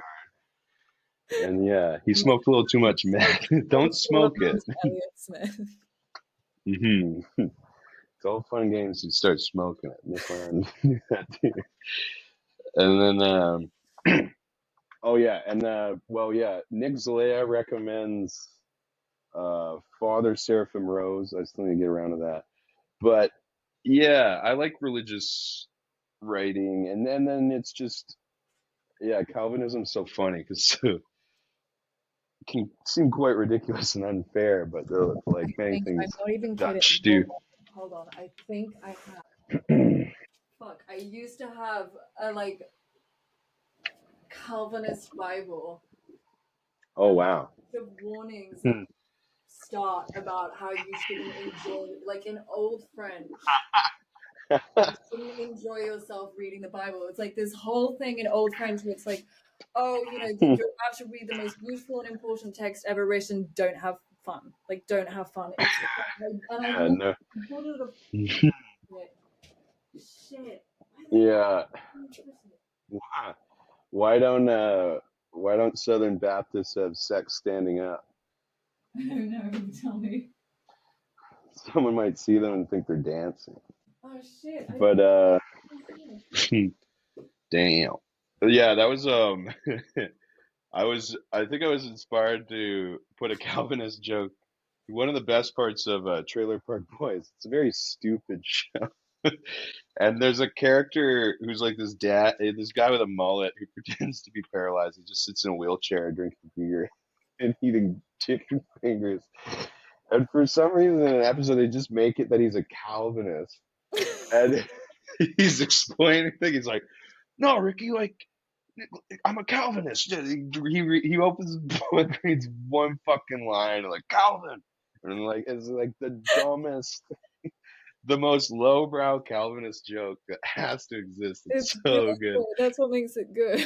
And yeah, people Calvinists are just excited that they're They're just happy to featured. be But here. Yeah. mhm. It is it must be comforting. It's like, oh, I'm doing well because God loves me, and then, but then you get your shit gets fucked. Like you're die by the sword. But yeah, I the would say betaverse has had yeah, that's every religion ever you've just described. we've had some good shout out to my the what's something heads west, a centurion heads west or sorry sorry Hercules. I know it's he came on and talked about his book. Um, that was and he's a Presbyterian. Yeah, that's the one. They're like Mhm. Scottish and they're neat because they really like philosophize over stuff. And he told us about our book, about his book. He also told us about when he was court-martialed for hazing. They were like fucking this guy like snitched on a corporal or something, so they fucking rolled him up like in a tire and hit him with bats. Like I don't know, maybe shoved pine cones up his ass. And he just like told us all this shit because it's like He's like, yeah, I'm open before God, and like I feel bad for it. It was just like it was a very good episode. Like Oh, it's this I like it feels like we're every, building a barn, having a how to write conversation. He's like, yeah, and then we shove fart crackers. Hell yeah, that's a but good thing to get court-martialed for. I thought it was going to be martyrdom. Like I like that's not of all the yeah, things. I think it's yeah, really like British woman's fantasy secretly to do exactly what like Taylor Swift is doing, is date like a Midwestern super religious repressed American, because I mean he's easy to please because he's repressed. You can gaslight him because he's got CPE from all the like college football. I think there's they're something. treating him like he's fucking chained to the wall or Yeah, something. yeah, sometimes you let him out sometimes. Yeah, But you go to like it's like, campaign meetings with him and whatever American women do. Like, no, he's allowed out of the yeah, house I occasionally. wonder how the little rock and roll guy, the Matt Healy guy, feels who goes on the podcast and like maybe starts talking to a Chinese accent. That's right. Oh, I forgot about Now it's just this giant guy instead of him. He's like, well, that shit. I guess like lifted all tides, you know. The only thing I remember when like that news broke that Matt Healy had been on it, it was like I texted my friend and I was like, "Hey, have you heard this?" Because like she works in Boston. She was like, "We're so close to getting Taylor Swift to say the N word. Like this is just one step. Like this is collectively what the internet needs is for her to do that, and like this is one step closer. We're very It was like happen. the the PP frog people were like, say she's like our secret alt right symbol and all this stuff. No, Now she's like the hold on. Okay, no. So there is, or there was, substantial proof that she was a 4chan user at some point in her career. huh the one. Well, that's Doja. I know Doja Cat Oh, was Doja, yeah, she. Doja was open about it. I've never She's actually showing seen what feet in racist chat room. That she was did Ice-T not. said that. Yes, she did. Yeah. If you search, it was Ice-T or Ice Cube just tweeted she's showing feet in racist chat rooms one day, and every time I see it, she looked like Voldo from fucking Soul Calibur. That would be a deep cut. That'll get some of the Betaverse basement guys hooting and clapping. But if you Google Voldo, it looks like how. Uh, Maybe I'll make a meme on that. I haven't made any memes. Yeah, I've just witnessed the creative process in real time. Yeah. If it's over the plate, then hit it. Maybe it's a dinger. You know, you got to burn some. You got to do some bad ones, and then a good one comes up. But that was like, yeah, I was talking to I Don't Read Theory, who she's a great account too. She's like, I think meming's over, and I was like, yeah. Oh, I don't know. I'm still That's gonna interesting. make these. Meming's over. Do you think meming's over? That's such a wow. I It's such a bold statement. mean, yeah, it's pretty embarrassing to be like, oh, he's a memer. But it's fun because like people can't help but see you as like mentally disabled when you meet because it was like no one they'll listen to your music and watch you. Like, wow, that's so good. You tied your shoes all by yourself. It's like so the bar's very low. It's Really, like a podcast? Wow. I oh, get you the talk same when I so tell well. people I'm like I do the graphics for my magazine and they're like, oh my god. You breathe out your nose sometimes. It's very good. Both nostrils, wow. Yeah. But yeah, everything I don't know. The poetry is the first thing that's ever made money. Uh Podcasting got followers.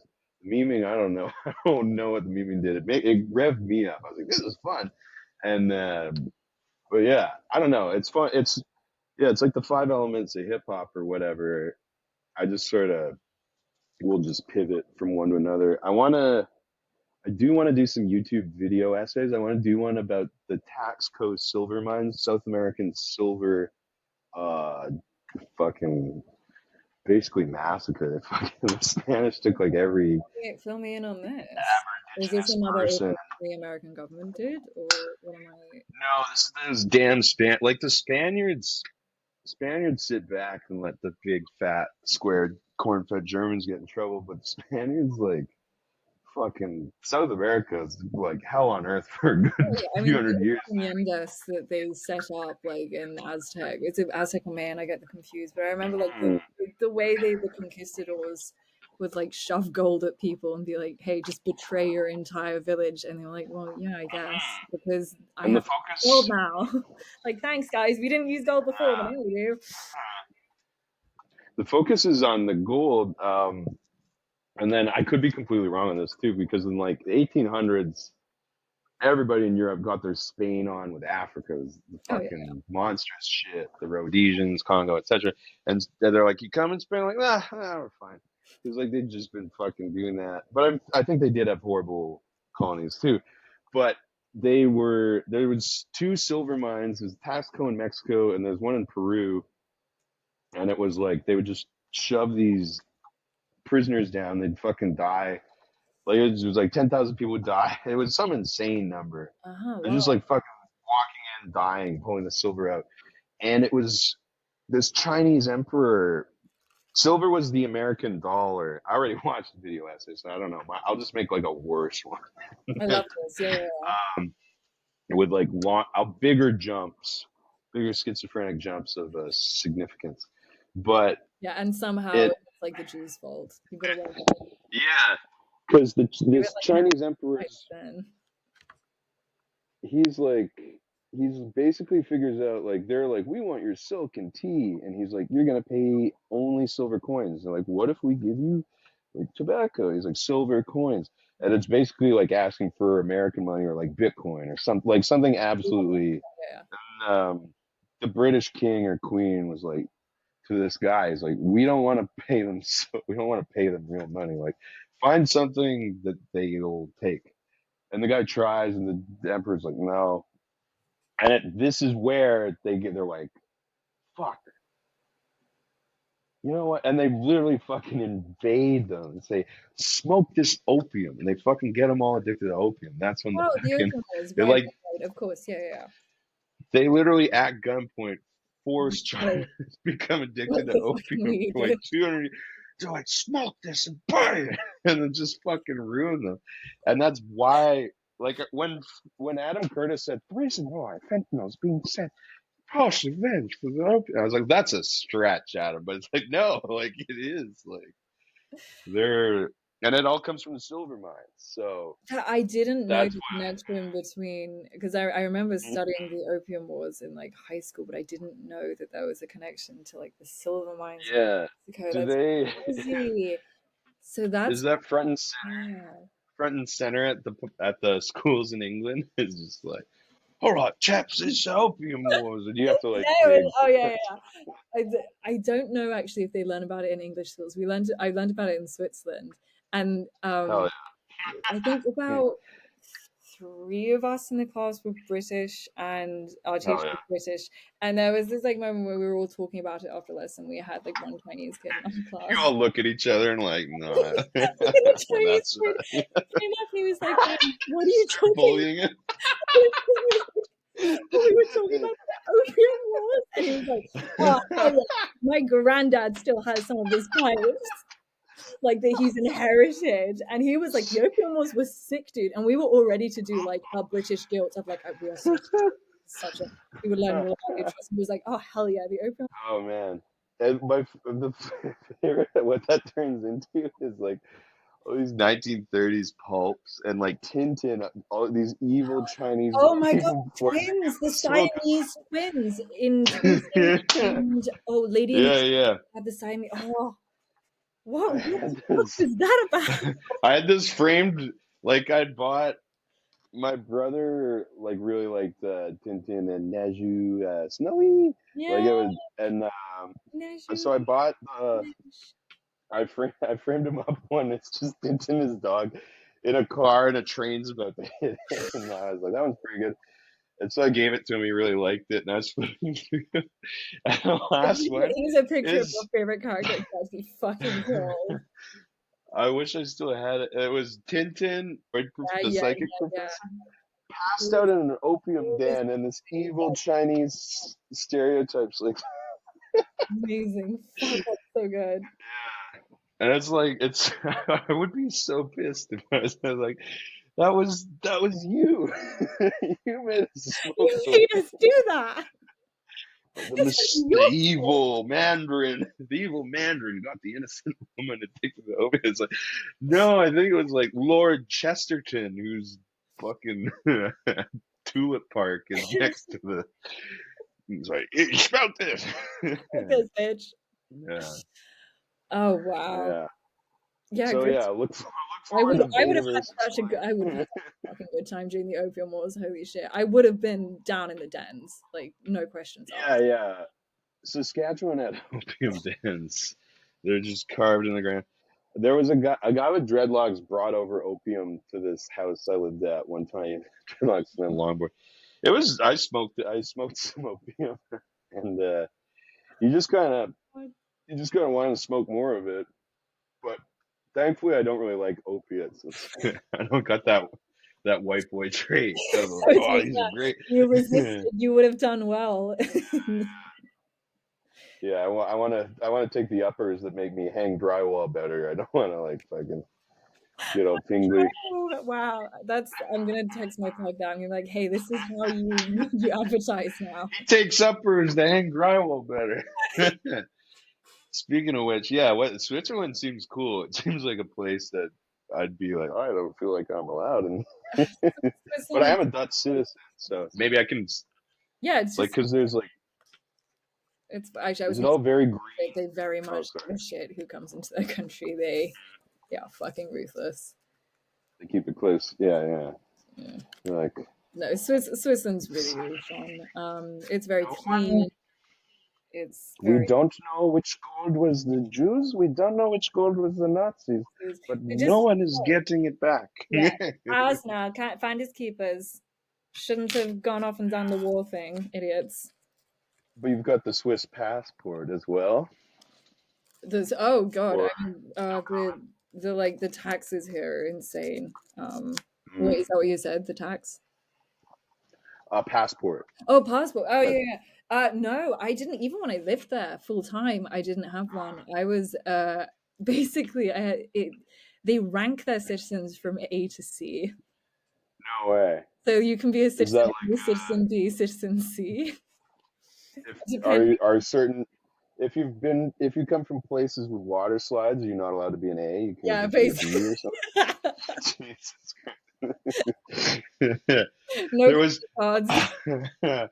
I was at I was at my book signing in Toronto, and someone had I can't remember what the name was, but an interesting name like Jay's nose and stuff.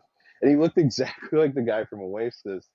And I was signing but he just came in on the street, and I was like, "You look like the." I was like, "Yeah, Oasis." And I was like, "Oh, what a cool name. Where are you from?" And he looked really scared. I was like, "Oh, he's from." I was like, "It's okay. I won't tell anyone." You were like Kefas and shit around. I was Yeah, don't worry, it's fine. You can stay with me.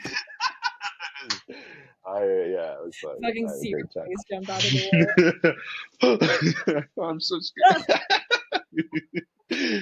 I'm not an Israeli in Toronto. Oy vey, oy What vey. a strange. Yeah. No, no. I worked with some great Israelis. I was in the post office. This guy was he was great. He was an ex helicopter pilot, and he was mailman. And somehow he You like worked at a modified. post office? Sorry. You worked at a post office? Yeah. Oh Like yeah. I forgot fully to like mention. That's Bukowski? why I'm the last mail. Literally, yeah. What I'd the read fuck? I read the You post committed office. to the Bukowski bit so much that you worked I was at a post office. I was there 5 years. Yeah, yeah. And I went.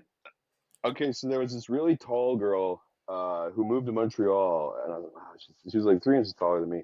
She was raised in Egypt by her like journalist mom, and I was like, oh, I think she likes me. And she was like, come out and stay with me in Montreal. I was like, yeah. And she's like, this is my boyfriend. I was like, oh, okay. And then like I fucking slept. I slept in a cot with her like Cantonese roommate who would like. I would wake up and the Cantonese roommate would be like studying me and then like run out of the room and like she would just like go make out with his fucking rich kid boyfriend. I was like, this didn't go how I expected at all. Love that. And but I bought post office and read it, and I was like, oh, I wonder if the post office really like that. And then when I got back, my buddy Steve was working at Starbucks, and my dad was also like, "You need to get a fucking job, or I'm gonna throw you out on your ass." And I was like, "Fuck." And then I got a bad landscaping job and then Steve was like, "Hey man, my manager at Starbucks says he can get me hired at the post office. You want to be a mailman with me?" I was like, "What?" And he's like, "Yeah, it's 50 grand a year," which like that's good. Amazing. That's all right money. I was like, "Yeah, sure." And Steve was not a guy I trusted. Like, I was like, "Yeah, sure, Steve. You're Starbucks manager who makes fucking 10. Yeah, sure, yeah, let's do that." And then fucking the next day we're hired as mailmen. And my dad like goes, "Why don't you have a fucking job?" Yeah, I was like, "I have a mailman job." And he's like, Mailman, I'm a he just part of the US government system. And yeah, so I just read Bukowski, and he's just like, I was hungover, and stood there, the fuckers, and Yeah, I put me on 3 hours raped a late. bitch, and then I wanted to shit myself, and then I Yeah, he's like, I raped her, and I was like, oh, I don't want to do that. But that's a lot and of yeah, people me and get that, the Bukowski aesthetic, and then they're like, "Oh, but I don't want to rape." It's like, it's just fine, whatever. It's Bukowski. Like no one that reads Bukowski is raping anyone. Like they're not getting. it's when No one that reads poetry. yeah, Is yeah. Someone was like, they're in a fight, and they came to me and like, he didn't actually rape anyone. I was like, well, I mean, I'm sure some of them weren't. And it's like, well, like, dude, it's like, you saw who he is. If that's a deal breaker, you might want to put him down. Yeah, exactly. But Like this might not be the work for yeah, you. I don't think he was sitting there and being like, wow, this will spook him. It's just like, just sounds like something he'd say, you know? But yeah, I do like his poems more than his prose. His prose is good too, but it's like that's where his vulnerability is really there. But it's all good. Yeah, and his literary. His prose is so often kind of hamming it up for the sake of character that it sort of becomes like a slightly caricature-esque. Like, I mean, I guess that's for me because Bukowski's been around for so long. I'm sure it didn't read like that when it came out, but his poetry, you're totally right. Like it's actually you're getting, it's not a character's emotions that are being kind of put forward. It's a little bit kind of more universal. Yeah, and he's way better at making fun of himself than I can ever. Like his are still funnier than mine. A Magic Radio is my favorite one. I won't. Anyone who wants to listen to it, go check out Magic Radio. But one that always gets me is just like an old poet reads at a university, and it's just for $1,000. Like he stares at the crowd, and he's trying not to throw up, and then he goes outside and counts his check, and it's like a bit of like a showing. He's like, after all the years, it's worth it. Then he turns and starts vomiting against a tree. Two beautiful young girls who he would have been ogling if they were in the thing. It's like, check it out, dude. That old man's really fucked up. So, and he does the little voice. It's so good. He's like, yeah. That's like Cumtown. Like my Cumtown is like Euripides Bukowski was chorus. Hometown could run. Yeah. It's all perfect harmony, It's all connected.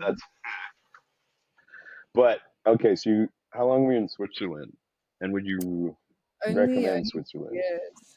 I love Switzerland. I went there for high school, so I had a very like Euro trash experience of it. But it's a good country. It without sounding like a right wing fascist nut job or anything. It's a country that is very keen on its own like autonomy, not independence, but autonomy. And I think that's something that generally produces a happier, healthier population. Which is it sounds fascist, but I swear it's not. To be like, no, not this war either. Now, we'll take all your money. How about we take? Yeah, like that's never gonna be like 100% pleasant. No one will be extradited. unless someone else. Yeah, Yeah, yeah. unless they It don't seems fascinating. to us specifically. Do you think? Because then is it Norway? Everybody, you have this capital that's worth $1 million. Like I don't know if that's just a phrase they say, or if you get your bank account and there's like $1 million in it. What do you think the best? Would you rather? Because do you have EU citizenship or British or UK citizenship or? I I don't actually want to say. I have a British passport. I have the Right. British passport, and that's the only thing that I use to like travel around. Um, Yeah, I am disappointed it's not a part of it now because there's a lot of coding jobs. I know. Though it is like I understand Yeah, it's it's no, not that it's like I honestly I was too young to vote in Brexit, and then when it happened, I was kind of like I was seven, I don't know, maybe 18, just apolitical, retarded, didn't really understand what was going on. It was just like, oh, political. Seems like they just don't care to hide it anymore. Like, well, the old lady's got, oh, get the guy with dumb hair. And literally. then like, oh, Oh my god, and they're it's like, who's gonna be in charge of the secret real London? Like, oh, get the Pakistani fella. He'll keep him around. It's just all like nonsense. It's just like these old ghouls and their it's fucking insane. Rhodesian Oh elephant my god, bone the word radiation. But yeah, for and sure. Dodie.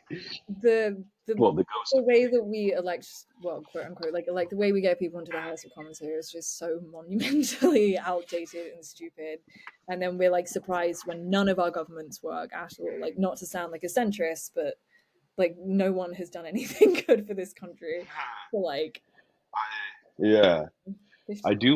I love oak paneled reading rooms. I love Mm, the dry old aristocratic.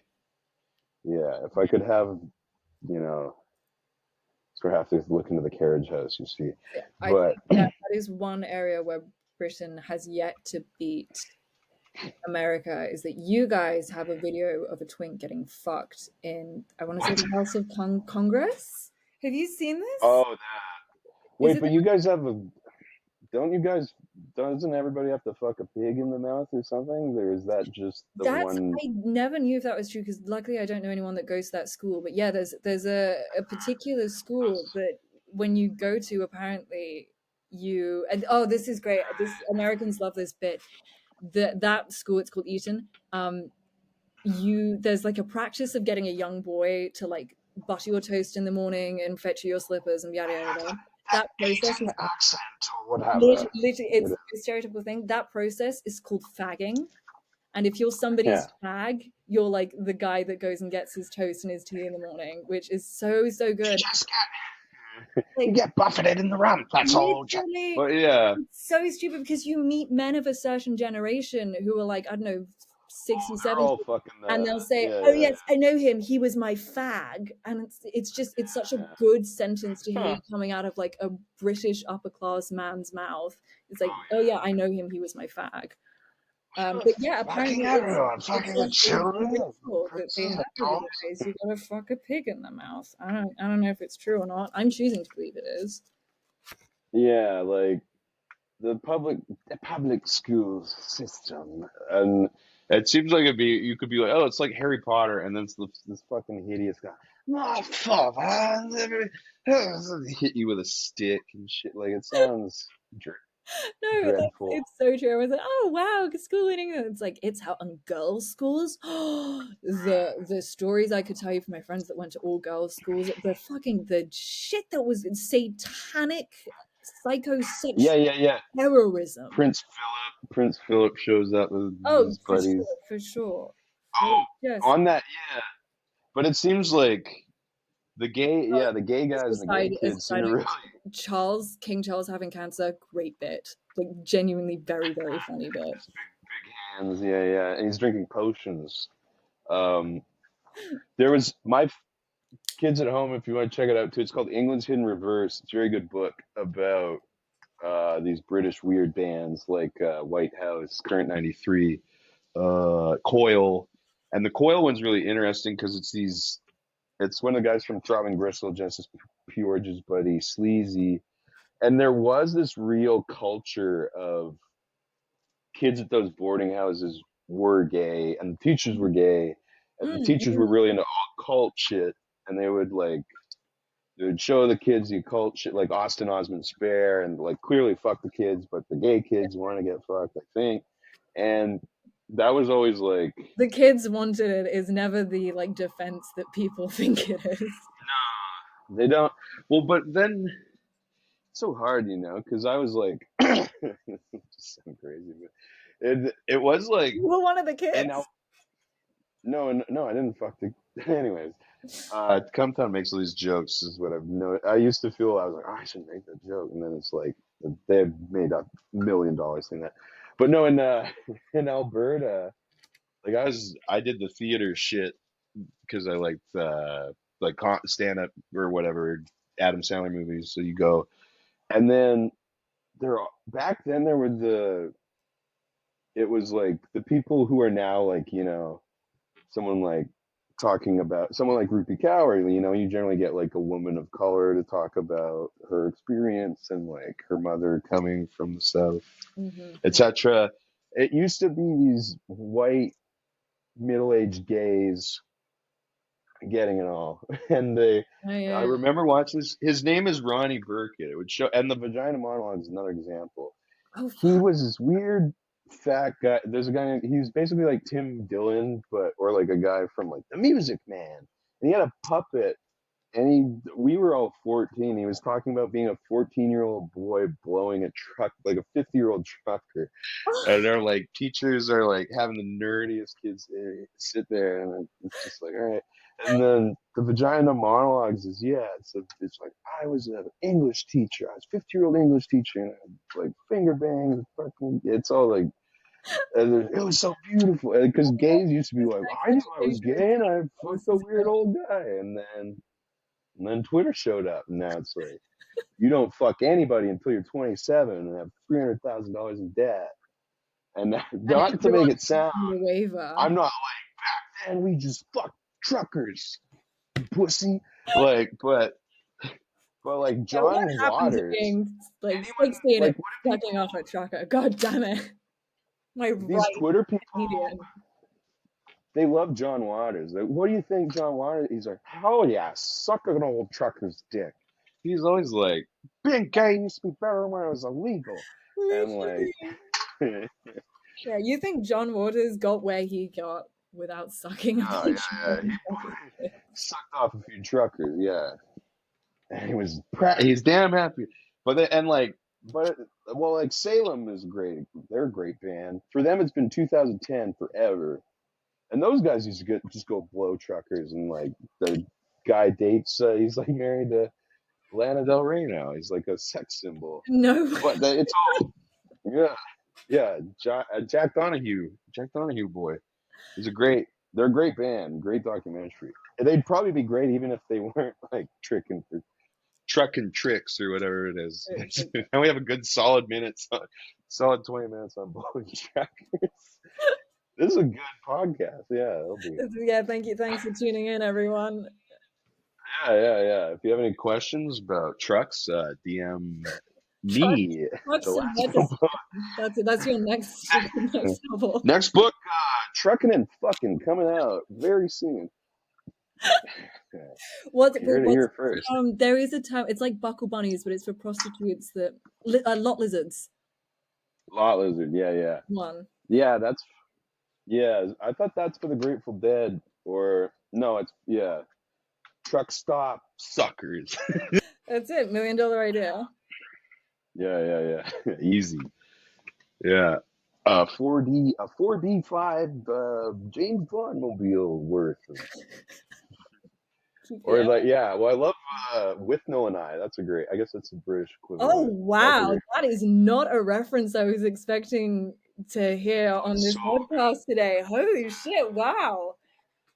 With No and I. Holy fuck! That's a that's a great movie. That's one of the first movies.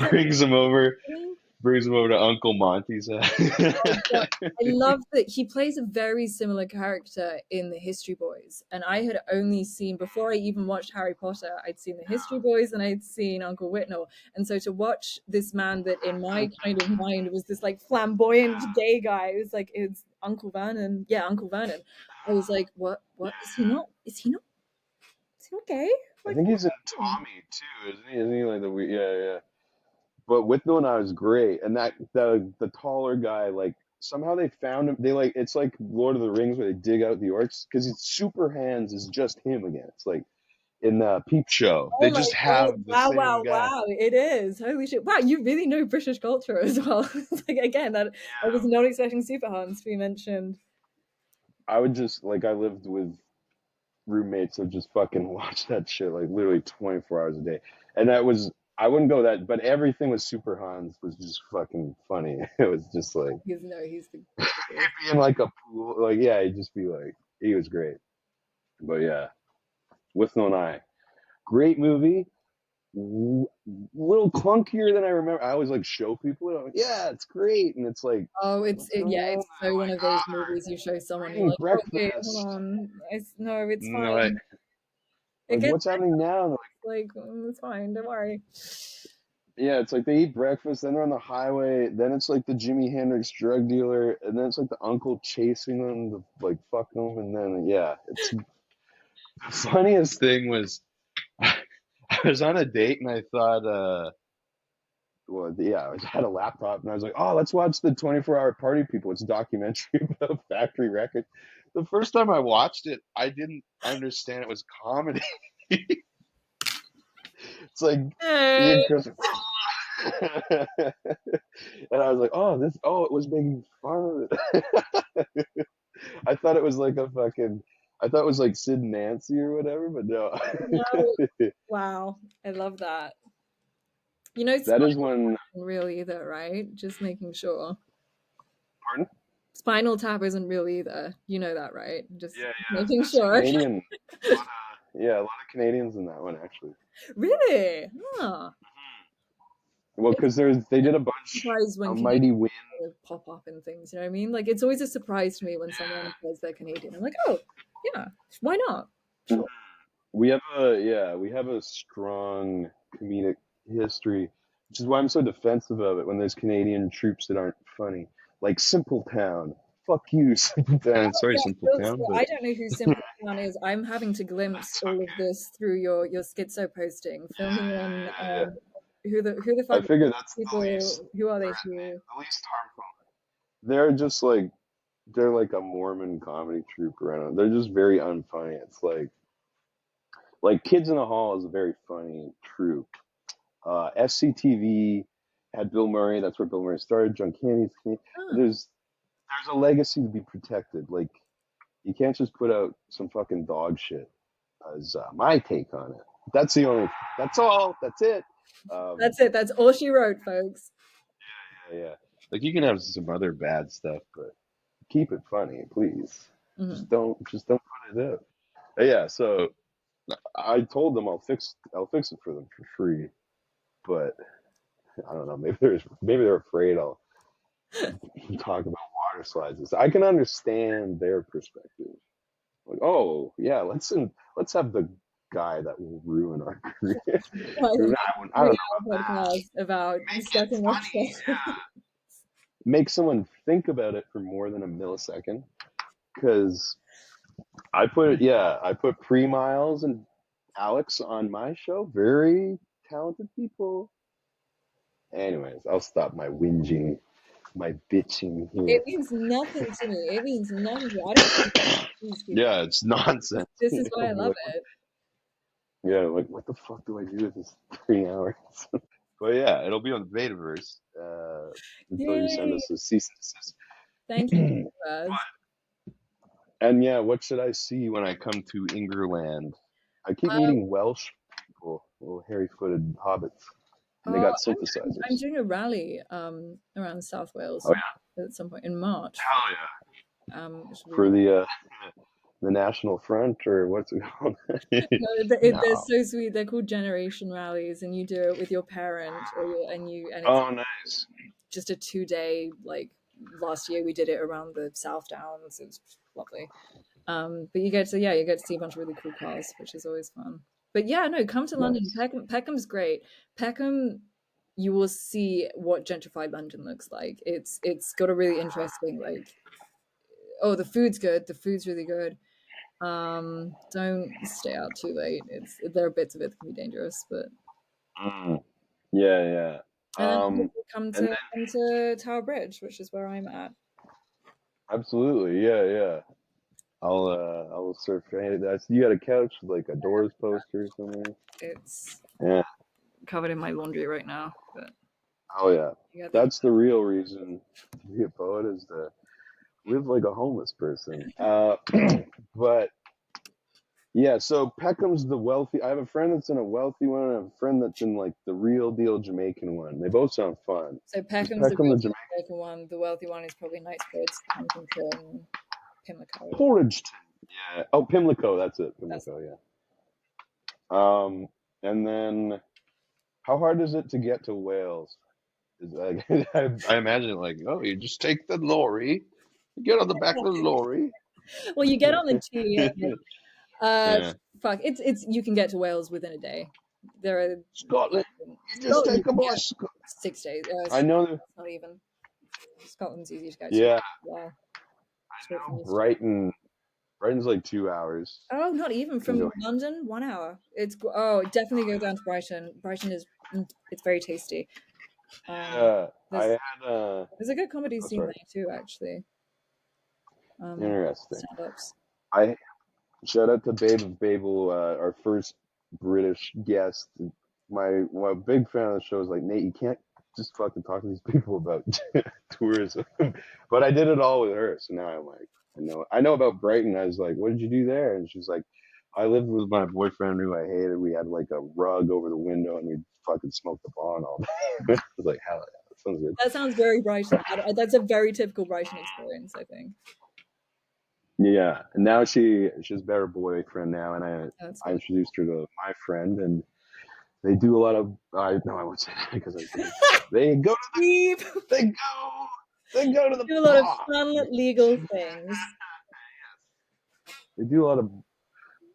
They read poetry to blind children. Yeah, exactly. Specifically, Stafford.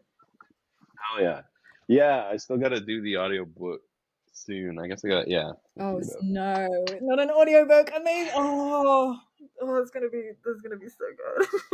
I liked was it Beatrix Potter? She would have the audiobook. Yeah. Toad Hall. Have you just been on like Wikipedia list of British cultural things? No, I had a nanny granny. She was a British. She was like one of those. She worked on the tracks and met my granddad. So she was a good, proper English nanny granny. Amazing. And we had the Beatrix Potter. Yeah. So we had some of that stuff. It was cool. All right. Well, shit. Thanks for. This is 3.5. I don't even think I gotta cut anything out. It's all totally It's perfect. It's a couple of the N words. That's water slides.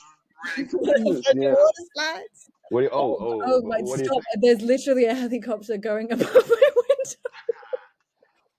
window. Okay, what do you think? Jeremy Clarkson, prison or firing wall? Or wait, no. Is it Jeremy? Who's the Labor guy who got... Jeremy Clarkson or Jeremy Corbyn? Jeremy Corbyn, yeah. Is he worse than Hitler? He's they really ran him out of there. He's like a wife that you attach to your wall, I think. Right. He does hate the Jewish race and wants to see them extinguished. Yeah, he personally sends me hate notes every day. Actually, it's crazy. He writes a note that says, I hate the Jews, and he slips it under my table. It's weird. That's a little unreasonable. He could have just kept everybody like socialism. Yeah, I asked him, hey, can you stop doing this? And then he just did it more. And then just starts foaming at the mouth. Yeah. Saying it's weird. Just calling it bike over and over. Riding his bicycle. Hell yeah. All right, that's great. That was great. Thank you so much. Jeremy, come on. Yeah, Jeremy, come on out. Come say hi. All right, I'll stop it.